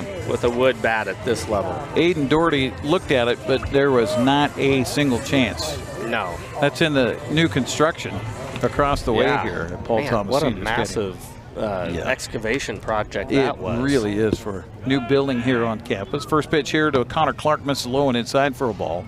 1-0 the count. Clark is 1 for 2 tonight with a fly out to walk and a base hit. Pitch on the way to him here, swung on the ground to third. Backhanding the ball is the third baseman, Panyanaban, and on 2, skips. It gets over to first baseman Ethan Thomas, who keeps his string alive of perfect fielding defensively this season. And that, my friends, was not easy, and a great pick by Panyanaban at third base. So that'll do it, but before they get it done, it is a 2-run home run by Joey Rico, giving the NorthPaws a 3-1 lead as we head to the bottom of the 8th. You're watching AppleSox baseball on the NCWLIFE Channel. Hey, welcome back to Save Mart. What can we help you find today? We're looking for a mattress. Oh, right this way. We got a large selection. We have this pillow top here. Oh, comfortable. We have more to choose from down here. Oh. I think I have the perfect one over here for you. I guess we'll take this one. You'll find it at Save Mart. Full service at a low, low price. NCWLIFE Channel is your local TV station. We believe in being the spotlight and mirror to the communities we serve in North Central Washington. Programming on NCWLIFE would not be possible without our sponsors. Special thanks to our platinum sponsor, Alpine Air. Turn to the experts at Carrier and Alpine Air. Well, the big 2-run home run in the top half of this inning by Joey Rico has given NorthPaws a 3-1 lead over the Wenatchee AppleSox as we head to the bottom of the 8th inning. It'll be Morisaki, Chung, and Bates, number 8, 9, and 1. There it is again. Yeah, due up here in the 8th inning, and they'll face a new pitcher on the mound, Daxton Vanderkoy. Vanderkoy on the season with a .93 earned run average. He's one of the tops on the ball club, has a 2-0 record, does not have a save to his credit. Vanderkoy has pitched 9 2/3 and has 8 strikeouts in those 9 innings. You can do the math on that one, Coach. Just a couple of walks. So he's a guy that they want to finish this one up and give him a win here tonight on the road in the first of this 3-game series. Yeah, hopefully we can string a couple base hits together here to start us off. You know, I wanted to mention about that throw from Kyle Panyanaban. You know, a lot of people would look at that and go, well, he threw that terrible. You know, it bounced over there twice, but it was that was what his mental process was to throw it across. And with a field that's playing as well as this is, you know that hop's going to be true. So it skipped for him a couple times, and that ball's hit well. There we go. Right center field, going to get down for extra, rounding first and heading for second, and sliding it head first safely is Kanoa Morisaki. He hasn't had many hits, but that's a big one here for the AppleSox to lead off the 8th inning. I like to see that. But yeah, before fields were so nicely groomed, you couldn't do that. But with this being so nicely groomed, it just skips perfectly to the first baseman. And like you said, he made a great play on that because that last skip was a little bit low. Looks like we have a pinch hitter for the AppleSox stepping up, wearing number 30 on his back. Jacob Croxford, and he will take the first pitch for a ball. So Croxford hitting for Chon. 1-0 the count to him with a runner at second base. Nobody out for the AppleSox, trailing it now 3-1. Pitch on the way, swung on and fouled back, and the count evens to Croxford at 1 ball and 1 strike. Yeah, not a bad decision here to bring in a pinch hitter.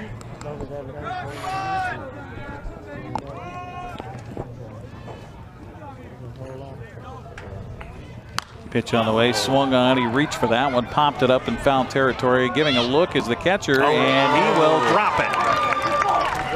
Had a chance, But all right, let's make him pay for that. Applefield drops it, and it will be a strike 2. So another breath of life here for Croxford. Yeah, let's make him pay for that right here, huh?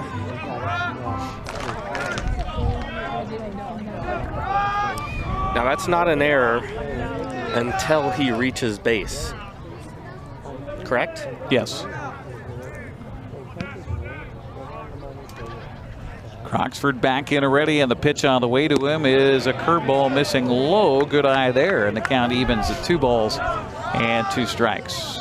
That's why you can't.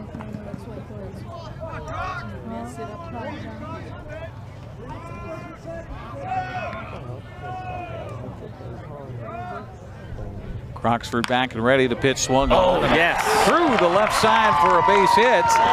And the runners are going to be standing at the corners with nobody out here in the 8th inning. Now I'm going to call that a hit, but that took a terrible hop right there. It did. That's the first time we've seen a bad roll by a ball here on the left side of the infield. We used to see that all the time. Yep. So runners on the corners for the top of the order, and Camden Bates, we're going to get a visit to the mound here. Kind of a tough situation for Daxton Vanderkoy, who hasn't really done anything wrong, but gave up the double to start it off, and then that seeing eye single that got a little help from the field off the bat of Croxford. And the AppleSox will have tying runs aboard here as Camden Bates steps up. So they didn't put up an error there, but I believe that is an error, right? It's a base hit, but I think that's considered an error on the catcher. Because it was, he dropped the foul ball? Correct, I think. It'd be interesting how they score that. I don't know if you do. I think you only score that on if he scores, correct? And then it's not an earned run, but might not go down officially as an error. Because you can't assume an out on a foul ball, right? It's just like you can't assume an out on a double play chance. Yeah, I mean, he was camped underneath that one. But he's a catcher with a giant fluffy glove on his hand. He's also a I'm going to speak on top of, or on behalf of all catchers out there. That's a strike. Pitch here to Camden Bates is in there for a strike. 0-1 to count. Camden looking for his first hit tonight. He's 0 for 3 with a couple of ground outs, and he also struck out. Be a great opportunity for him to get a clean base hit here. Again, you got the defense playing back on the corners. Yeah. Does he bunt? He'll take. Well, and this is that opportunity here that I was talking about, where you get a bunt and run and have Croxford take off on the pitch, get a bunt down the first base or the third baseline here, and have Croxford go from first to third on that. Croxford does have a couple of stolen bases on the season. Short lead over there at first. Pitch on the way, swung on, and a line drive to left field. That's going to be caught. Runner from third tags. Here comes the throw home. It'll skip away, and a run scores. The AppleSox have cut the lead to 1. It's now 3-2. Good throw there by their left fielder, and great play by their catcher too to stop that from going past him and letting Croxford advance on that. So the leadoff man scores in Marasaki. That'll bring up Cade Martinez with an out and a runner at first. Martinez 0 for 3 tonight with a line out, a ground out, and a strikeout. And the first pitch by Vanderkoy on the way to the right-handed stick. Instead is a toss over to the bag at first. Now, almost caught the back pocket of the man over there sprawling back to the base in Croxton. Croxford, as we mentioned, a couple of stolen bases on the summer for the AppleSox. Pitch on the way here is low for a ball. 1-0 the count to Cade Martinez.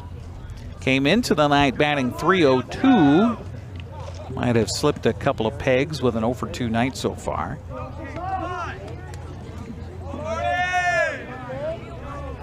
The 1-0 pitch he'll take for a strike, and the count evens at 1 ball and 1 strike. I think had some velo on it, 91 miles an hour.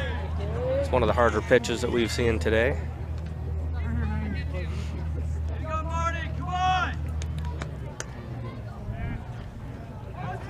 tall drink of water out there on the mound. Get that whole leverage going for him. Pitch on the way, swung on and fouled away, and the count goes to a ball and 2 strikes on Cade Martinez.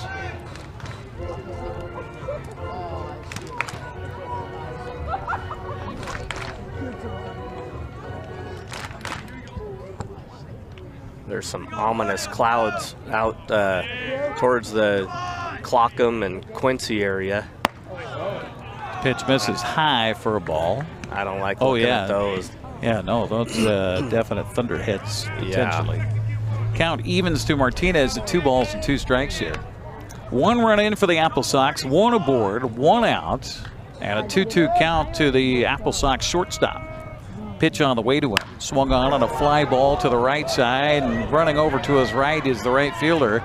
Jared Hall's going to make the catch there, and the runner from first will go into second, and he will make it just barely. Will Croxford.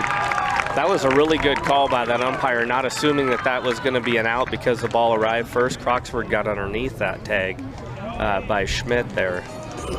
Gutsy by Croxford to go on that one, don't you think? Yeah, definitely. That's aggressive.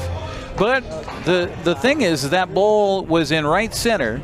Right fielder running to his right, and he's a lefty. And the runner Croxford had that play all in front of him. Right. So it's totally up to him on that. And we're going to get a pitching change for Kamloops as AppleSox closing the gap to 1. It's 3-2 with 2 outs here, bottom of the 8th inning. We'll come back, tell you who the new pitcher is coming up next on the NCWLIFE Channel. Get a great deal on making the most of every property. The Kubota commercial landscape lineup is built to do more. From the RTVX utility vehicle to the Z700 mower to the SVL track loader. When your reputation is on the line, you need equipment that doesn't let you down. Right now, bring home select Kubota equipment for 0 down, 0% APR for 48 months, or save up to $4,000. Are you dealing with a pest or weed issue and you just don't know what to do? We use the best pest control methods approved for areas with kids and pets. Whether it's rats, mice, ants, or spiders, or something else altogether, we provide the coaching and solutions you're looking for. And you can know that your dollars are supporting a local, family-owned and operated business.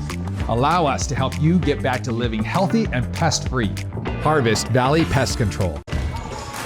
It will be Julio Martinez taking over on the mound here for Kamloops as the NorthPaws is trying to hold on to a 1-run lead right now. Vanderkoy, by the way, had a .93 earned run average. AppleSox get a run off of him, and he's responsible for the runner out at second base right now, as Aiden Doherty will be the first man to face Julio Garcia, who takes over on the mound here for the Kamloops NorthPaws.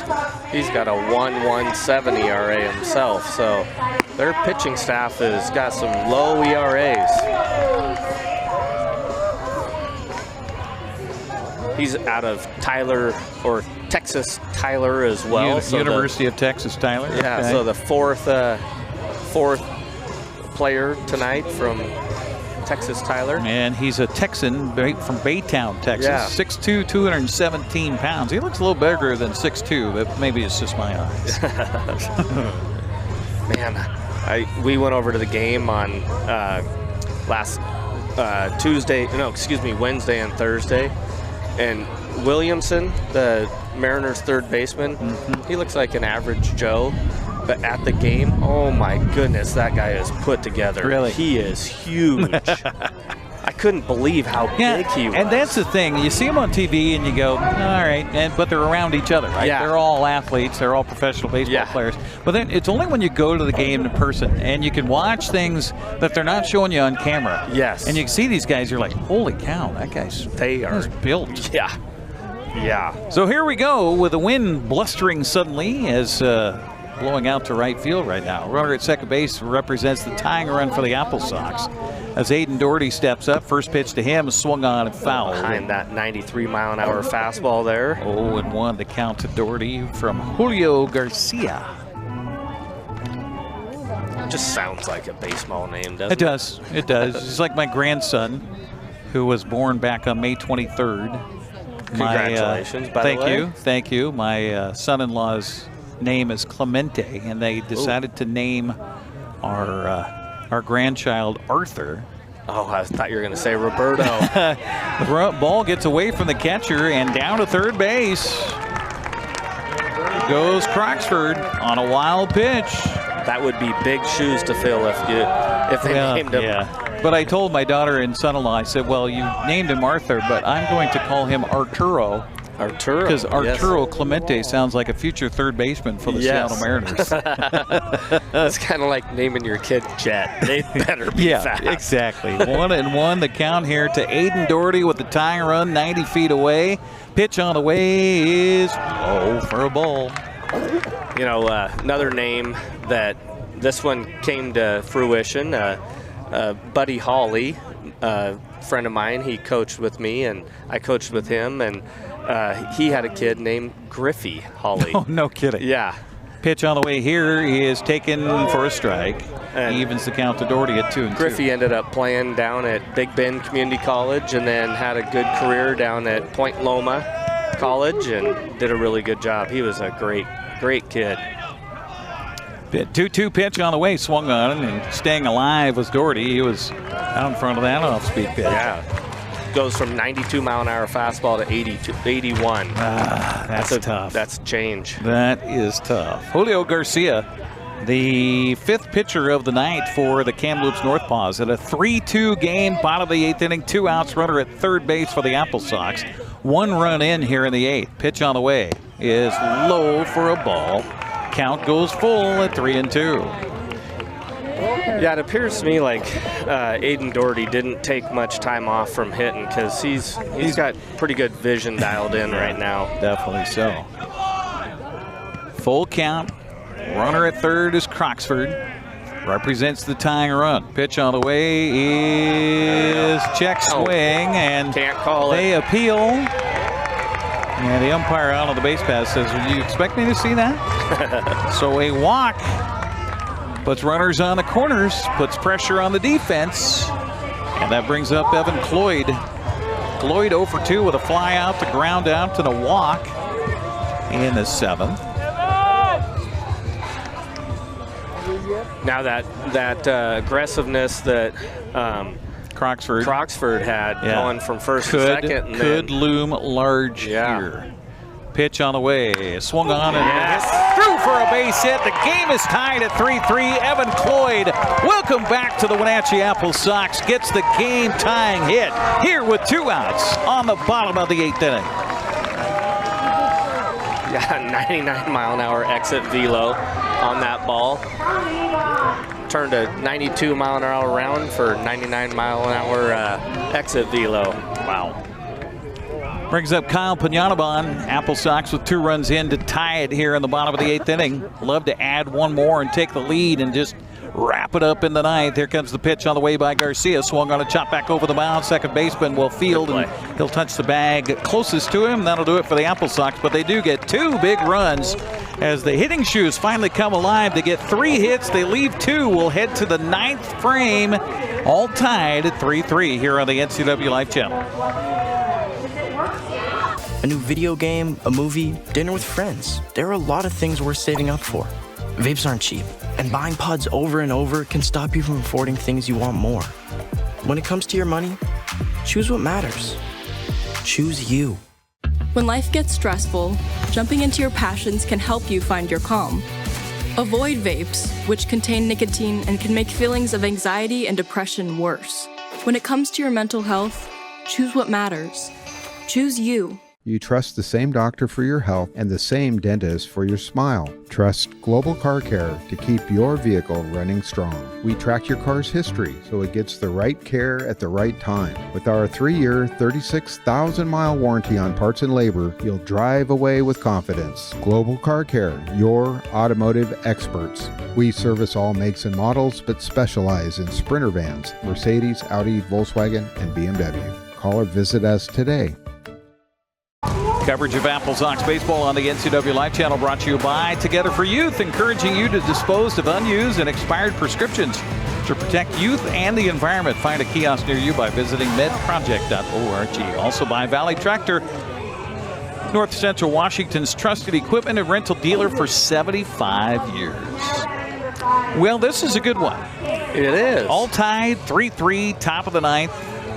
Joe Thornton, second pitcher of the night for the AppleSox. You said how many pitches going in? 34 pitches. Oh, that's nothing. 3 innings. That's nothing. So he's averaging 10.1 per inning? Threw 14 in the first inning that he came out, and then 10 and 10. Applefield, no, it will not be. Yes, it is. Yep. Kalen Applefield starts it off. He'll take the first pitch for a ball, 1-0 the count. Thornton gave up a 2-run jack in the top half of the 8th inning as Kamloops took the lead momentarily, but then Wenatchee came right back with 2 runs, with 2 outs, by the way. Yeah. And the bottom of the 8th that tied up 3-3. That was really good to see. Next pitch is low for a ball. 3-0 the count to Kalen Applefield, who's 0 for 2 tonight. With a couple strikeouts and hit into a double play. This pitch is taken for a strike. He was taken all the way on that one. Walked in the in the second. Hit into a double play in the 4th. This pitch hit hard, and that is going to be in for extras. Rounding first, heading in for second is Applefield with a leadoff double. You are right. I misread my handwriting there. You were right. He walked in the first and struck out in the third. So a leadoff man aboard, and that is good news for Kamloops. Not so good for Joe Thornton as they will reach for the bullpen where Mitch Darlington and the AppleSox. So we'll tell you who's coming in relief coming up as we have a 3-3 game, but Kamloops threatening in the top of the 9th. We're back after this here on the NCWLIFE Channel. Les Schwab changed the tire game more than 70 years ago. Today, we still believe you should get more from less. Like more hustle, less hassle. More of the best service around, less of the runaround. Because we include America's best tire warranty in every tire we sell. So you get more unbeatable warranty, less charging you extra. It's why we're more than proud to say, you get more from less. There's no place like home, because home is where we're totally comfortable. It's where we can be ourselves and let our guards down. It's where we make memories, and we're always imagining new ways to keep it totally comfortable. Carrier, total comfort, totally happy. Call Alpine Air Heating and Cooling today. Your comfort is their priority. Carson Bowles will take over. So in one night, Coach, we get all 3 All-Stars for the AppleSox in one game. Are they doing it for us for TV? I think so. I think so. Okay. I appreciate that. Carson Bowles takes over. He is 1-1 on the season with a save. He's got a 2.36 earned run average in 19 innings. That's one of the most, as far as number of innings pitched for the AppleSox, making his 9th appearance of the summer. In his 19 innings, he has 24 strikeouts, 7 walks. The only blight for him in a loss was he gave up a grand slam home run to these guys. Oh, yeah. Up in Kamloops. Yep. So there's that. But other than that, I'll tell you what, Carson Bowles has been money for the AppleSox here this summer. Of course, another North Central Washington product, junior at the University of Washington from Okanagan, 6'5" and 210. We've had a bunch of rangy pitchers. Yes, got a new hitter here. Number 6 for them is going to be Ethan Kodama. Okay, so Kodama, that's a famous last name here in baseball lore, in summer collegiate baseball. As Kodama steps in the left-handed batter's box, Bosel going to throw back to the bag at short. And no, he did not show on that. Yeah, the whole purpose of that was to see if he was going to show. Pitch on the way, he'll bunt and he'll stab at it and foul it away. The count 0-1 here to Kodama. Kodama, I don't know if he's related or not, but there was a Kodama who was the coach of the Grays Harbor Rain back in the Pacific International League. Really? Mm-hmm. Huh. I think he played for the Seattle Studs back in the day. Not sure if there's a relation or not. Pitch here, fastball misses high and away for a ball. It's Ethan Thomas, first baseman. Nobody next to him at the bag, so why not come running in? Right. On that. Yeah, and as a bunter here, he's going to probably try and get this down the third baseline, just due to the fact that he's not crashing, because he can't, because there's a runner at second. Fastball here misses high and away for ball 2. 2-1 to count to Kadama hitting for Drinkle, the first baseman. So we'll see what they do defensively on the change. In the bottom of the 9th inning, we're all tied here in the top of the 9th at 3-3 with a leadoff man aboard on the double. That's where he stands right now at second base. Pitch on the way by Bolzel, bunted up the third baseline. Good bunt and fielded and throw to first base in time by Panyanaban. And so the sacrifice is successful. Down to third base goes Applefield. 1 out. 5-3 on the putout. And a fly ball to the outfield. Looks like it would score the go-ahead run here at the top of the 9th inning. Yeah, and he had a hard line drive to center field that we got a double play out of. Back in the 2nd inning. Yeah, first pitch here misses high from Bolzel. 1-0 the count to Cade Polkowski. Polkowski is 1 for 3 tonight with a line out into that double play, a base hit back in the 5th, and then a strikeout his last plate appearance. Our infield's drawn in here. Pitch on the way is a little outside for ball 2. 2-0 the count. As Carson Bolzel being very careful on the mound here for the Wenatchee AppleSox. Yeah, I would be aggressive with this guy here, but I guess then again, if you walk him, then we got a double play situation set up also. So this pitch is a strike called by our home plate umpire Brandon Lane. Count goes to 2-1. Joe Thornton, by the way, 3 innings of relief, 3+. He's responsible for the runner at third base right now. And Kalen Applefield. The 2-1 pitch swung on and driven to right center, and this is going to get down for a base hit, maybe extras. They will hold him at first base, and an RBI single by Polkowski, and NorthPaws take the lead 4-3. Yeah, that was a good piece of hitting right there, and really good job by our center fielder to get that ball back in so quickly, because he could have taken a double out of that for sure if we didn't get it in so quick. Got to look because Chon was hit for by the AppleSox in their last inning. This pitch swung on and fouled away. That was a good swing by Hall right there.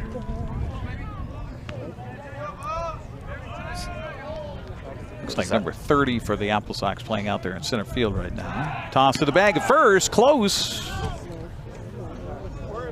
Back there is Polkowski. So 0-1 the count to Jared Hall. Croxford out in center. So Croxford in center for Chong. And another toss to the bag at first.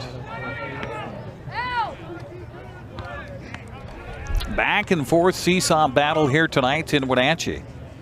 NorthPaws took the lead in the first on a run. Wenatchee tied it in the 5th. NorthPaws retook the lead on a 2-run home run. This is a ground ball to second, double play chance to throw to second for 1. The relay to first is not in time. Good speed up the line for Jared Hall. They do get the force out at second base for the second out. You know, I've noticed tonight that they've got some speed on the bases, don't they? Yes, they do. There was not much that you could have done differently on that play right there. No, I mean, he a hard picked it clean, ball too. Turn, pivot, throw to the shortstop, Cade Martinez, and then his throw to first base was, I mean, as fast as he could possibly make it. But speed by Jared Hall gets him safely to the bag at first, so that negates the double play. 1 on, 2 outs, 1 in for the NorthPaws. And now Elijah Clayton steps in. Got to get him. So first pitch by Bolzel is... Oh, even that high and hitter thought it was a strike. Yeah, he did. 1-0 the count. Oh, boy. Clayton scored a run on the 2-run home run by Joey Rico in the 8th inning. Pitch here swung on a foul. Count evens at 1 ball, 1 strike. Well, Bolzel doesn't waste any time. No, he doesn't. He's like, give me the pearl, let me throw it. Yeah.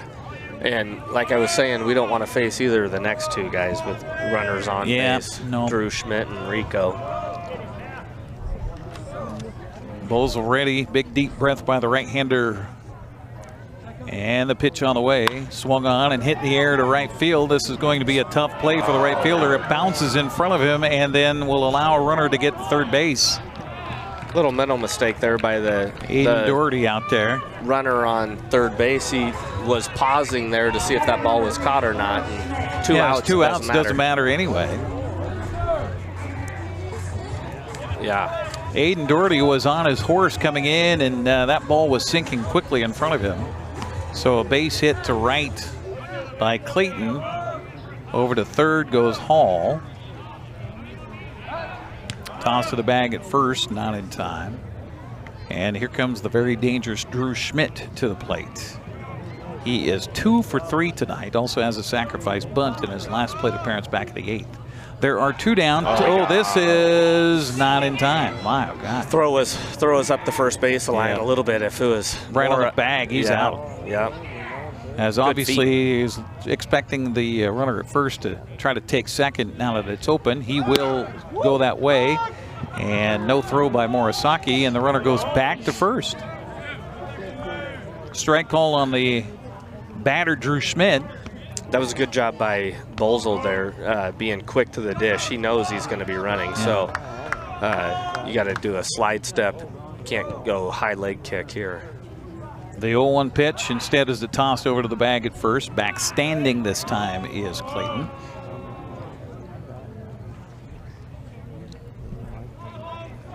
So runners on the corners with one run in here in the 9th inning for Kamloops. They lead it now 4-3. Bolzel's pitch swung on and grounded to third. Only play is across to first, and the ball gets away from the first baseman and up the line and rounding third, heading for home. Here's the play at the plate, not in time, and it's Kamloops up now 2 runs, 5-3. Bummer. Error on the throw, I would assume, on Punyanaban at third base.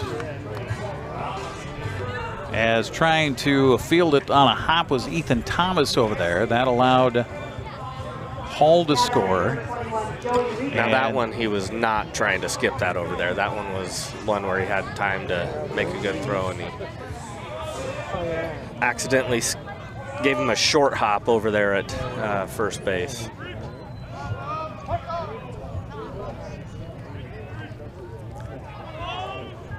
So down at second base on the play is Drew Schmidt. And we're going to get a timeout here as the catcher wants to come out and talk to Chris Bolzel. Or Carson Bolzel, I should say. Yeah.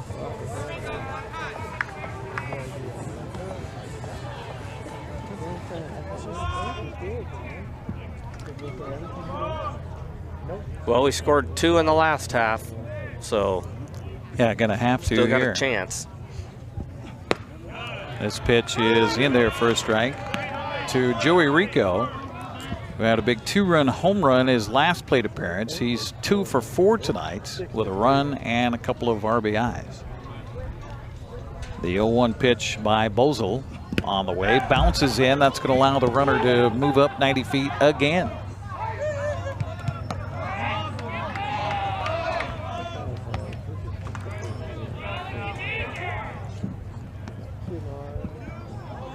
Yeah, I should say the score is now 6-3, not 5-3.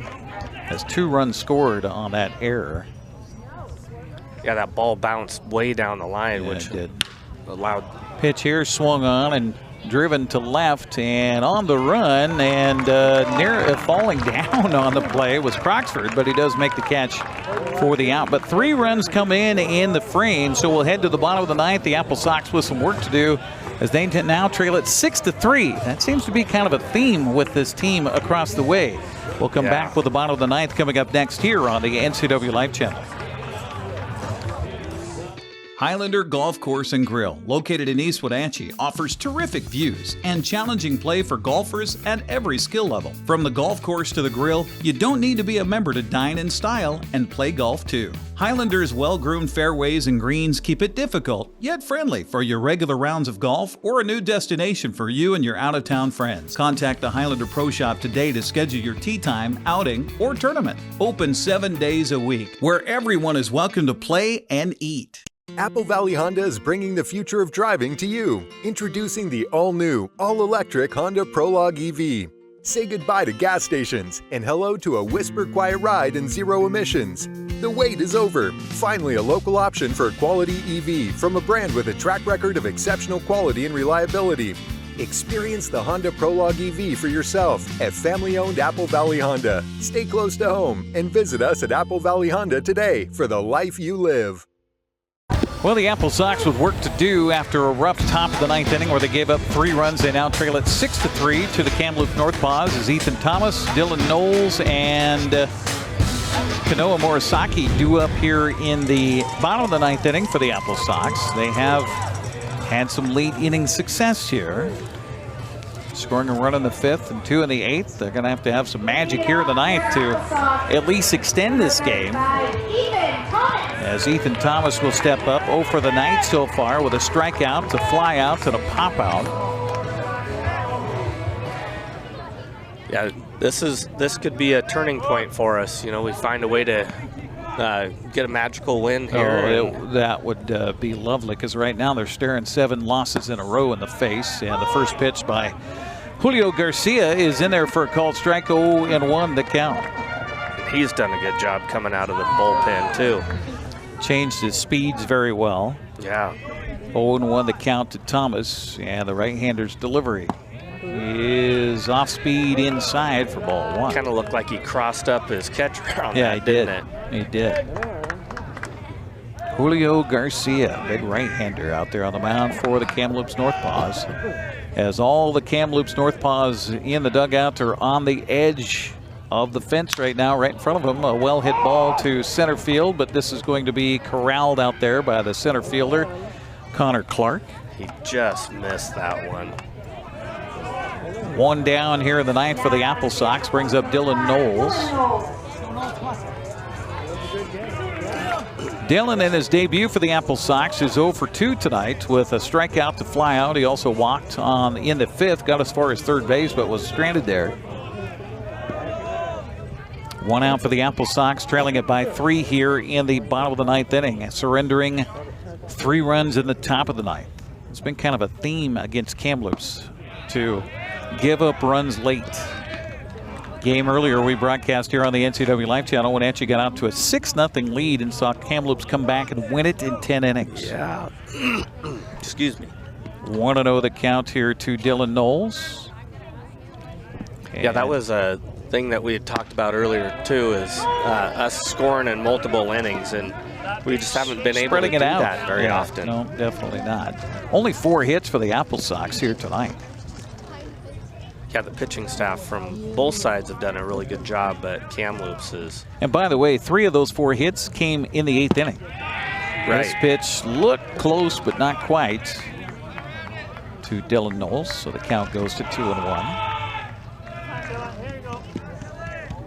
Yeah, which is good because those Kanoa Morisaki and then Jacob Croxford got 2 of those, so yeah, get those guys up and with confidence. If we pitch can find on the way is a fastball missing for ball 3. Find a way for base Dylan runners Knowles to get on. Yeah, just need base runners right now. That's all you need. 3-1 count to Dylan Knowles. Nobody aboard. Trailing it by 3 here. Bottom of the 9th inning. 1 out. Julio Garcia's pitch on the way. And outside for ball 4. Good at bat. So he is behind the count 0-1 and works a walk out of it. So Dylan Knowles trots his way down to first base, and that brings up Kanoa Morisaki. At least he's scheduled to hit. Yep. It is Morisaki. And why not? Got a double in the 8th. Scored a run on a sac fly by Camden Bates. Sox tied the game on Evan Cloyd's 2-out single. Need some magic here in the bottom of the ninth, trailing it by 3, 1 on, 1 out. Pitch on the way is missing high and away for a ball. And they don't have anybody up in their bullpen, so it looks like it's up to Julio. Julio's game to win or lose here. Likewise, we don't have anybody that's getting warm, which there's really no reason as of right now, but hopefully we can get a couple runs and see if they're going to stick with Bolzel or go to somebody different. I mean, right now, Julio Garcia is nowhere near the strike zone. No. And we're going to get a conversation on the mound here as their pitching coach will come out. Just a reminder to you that we will be back with more, excuse me. More baseball on more July AppleSox 18th. baseball. Thank you, Coach. Yeah. Next Friday night. I think I swallowed a fly there. Yeah, so next Friday, the 18th, we'll be back here at Paul Thomas and Nanaimo in town for the first of a weekend series against the AppleSox. We'll join you with our pregame at 6:30. Next up will be the following Tuesday, July 22nd. Edmonton comes to town to take on the AppleSox, and then we'll wrap up the regular season for us on Friday, August 1st. Head and Eggs and the Bellingham Bells come to town to take on your Wenatchee AppleSox. Unless we can find ourselves a couple games in the playoffs. Wouldn't that be nice? That would be nice. Got a lot of work to do, including a lot of work to do here in the bottom of the ninth. As Wenatchee trails at 6-3. 2-0 pitch on the way, swung on it, a fly ball to right field. This is going to be all the way back to the warning track, and he lost it in the night sky. Okay. So everybody's safe. Yeah. I'll accept that one. I was kind of shocked, honestly, that he swung at that one. Yeah, there so was I with 2-0 count. Yeah. And we need base runners. Well, yeah. Well, they got it. They got it. We did. Okay. We did, yep. 311 feet. So, error? I didn't see. Did he even touch it? He threw his hands up in the air like he was praying lost or it something. in the night sky. So 2 aboard for the AppleSox, and for Morisaki, he'll take that as a base hit. So this pitch looped down the right field line, but foul. And that was a long fly ball foul. 0-1 the count to Croxford. And we mentioned not By the way, anybody Jacob Croxford is the tying run at the plate. He is. He is. We mentioned they didn't have anybody up in the bullpen, but they got Keith Marbury from Thompson River up right now. Another Canadian product. Swing and a foul at the plate by Croxford here. Croxford, by the way, with a base hit. He scored what was the tying run at the time on the RBI single by Evan Cloyd back in the 8th, but then Kamloops came back and scored 3 in the top of the 9th. That's where we are right now at 6-3, but the AppleSox with the tying run at the plate, 2 on, 1 down. Pitch on the way by Garcia. Swung on a fly ball to left center, right center field. It's going to get out for extra bases. Rounding third, heading for home. Run's going to score. 2 runs are going to score. Rounding second, heading in for third, and safe with a 2-run triple is Jacob Croxford. Oh, wow. Well, you mentioned it, Coach. Sometimes when you're in the doldrums of a streak and not one you want to be on, it takes a little magic. Somehow, some way, find a gap, make them make the play. And Jacob Croxford just hit a triple and stands at third base, the tying run with 1 out in the inning, and the top of the order coming up for the AppleSox. Yeah, that was very well struck, and you can see the speed by Croxford on that too, because most human beings don't make that triple, and he made that pretty easily. So Camden Bates steps up, first pitch to him, low and away, and you can really hear the dugout below us on the AppleSox side here at Paul Thomas Senior Stadium getting really loud, and those that are left in the ballpark getting loud as well, trying to cheer on a comeback here in the bottom of the 9th inning. They need just 1 more to keep this game alive. 2 more, and they win it in a walk-off. Pitch on the way, swung on and fouled away, and the count evens to Bates, 1 ball and 1 strike. Check out the moon there, Eric. Oh, yeah. What a view. So I think they officially call that a waxing gibbous. We're not quite full yet. Okay. So I think that's waxing and waning. I know waxing and waning, yes. 1-1 the count to Bates here as the Sox looking for some magic on a full moon night here at the ballpark, and this pitch fouled away, so the count goes to a ball and 2 strikes on Camden Bates. Camden had the sac fly RBI in the 8th to pull Wenatchee to within 1. And then Evan Cloyd with a 2-out hit to tie the game at 3-3. Kamloops with 3 runs in the top of the 9th inning to make it 6-3, and now it's a 6-5 ball game. Wenatchee coming back with 2 runs here on the bottom of the 9th. The pitch on the way, strike 3 called. Camden Bates did not like that call from the home plate umpire, nor did our partisan crowd here at the ballpark tonight. 2 outs in the 9th inning, and Cade Martinez stands between Wenatchee and a potential 7th loss in a row. Well, never count us out, right? You got a little base knock right here and get us into. And Cade Martinez is due. 0 for the night here for Cade. Pitch on the way is inside and tried to stick his knee out there, take that pitch. That's team baseball right there, isn't it? 1-0 the count to Cade Martinez. Infield is playing back. Martinez, the pitch. He'll take. It's a strike, and the count evens at 1-1 to Cade. Lined out to center in the 1st, struck out in the 4th, grounded out to 3rd in the 6th, flew out to right in the 8th. Looking for a safe base hit here, or something fumbling by the defense. This pitch swung on and fouled away, and the AppleSox are down to their final strike. 1 ball, 2 strikes to the senior from the University of San Diego. Martinez, the only position player voted to the All-Star team for the AppleSox. We've seen all the All-Stars on the mound tonight for Wenatchee, trying to come back in the 9th inning. The pitch on the way to Martinez, and he'll swing and miss, and that will be the ball game as the AppleSox go down to defeat here tonight. And ouch, this one hurts a ton as they fall by a final of 6-5. We will take a break, come back, wrap it up here at the ballpark here on the NCWLIFE Channel right after this 2-minute timeout. Tacos Chava has something new. Customers at Tacos Chava say it's the best Mexican food around. Nachos, enchiladas, tortas, ensaladas, and introducing camarones in many styles. You'll love the fresh salsa bar with so much selection. Are you ready for Tacos Chava? Find them at 2 great locations, the Wenatchee Valley Mall and Eniat. Tacos Chava, tan delicioso. At Kennedy Group, we understand that buying and selling is more than a transaction, and it's more than just a house. This is where you will gather with friends and family, and where a lifetime of memories will be made. But buying a home is more than memories. Oftentimes, it's your biggest financial decision. The agents at Kennedy Group understand this and provide real estate advice based on your goals and dreams.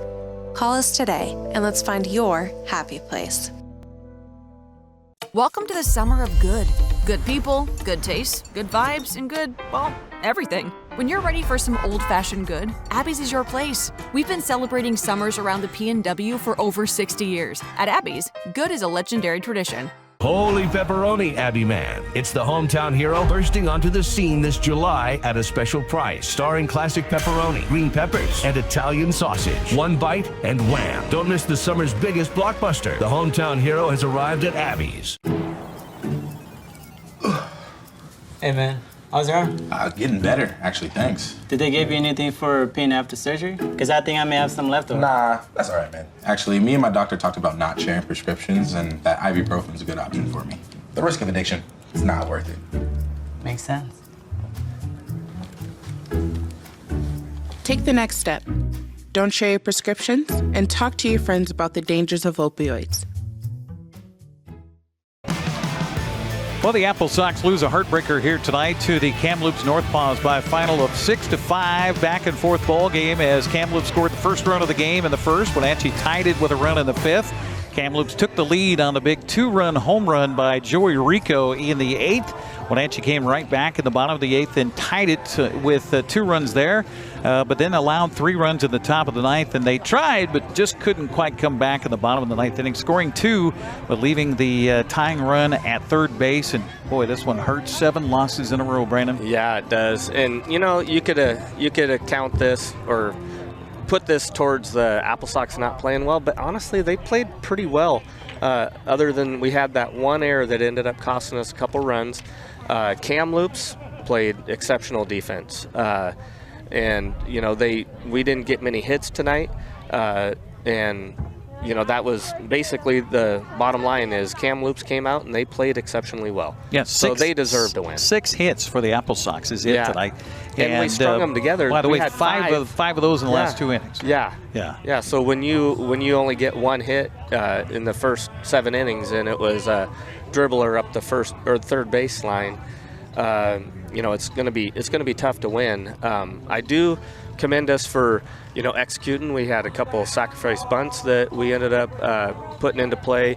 Great base running. We had a sacrifice fly to left field. You had Jacob Croxford that ended up taking a base that he probably shouldn't have taken, but he was paying attention to all aspects of it, so he ended up taking it knowing what he had, and that ended up getting us a run there too. So there was a lot of good things that we can take away from this game, but also hitting in the bottom of the order. Yeah. I mean, you had Morisaki, who came into the game batting just $118 on the season. Yeah. He goes 2 for 3 tonight with a couple of runs, and those were big runs. Meanwhile, Jacob Croxford came in 2 for 2, single, triple, 2 RBIs, a run scored, and he was that close to tying it up here tonight from third base. Yeah.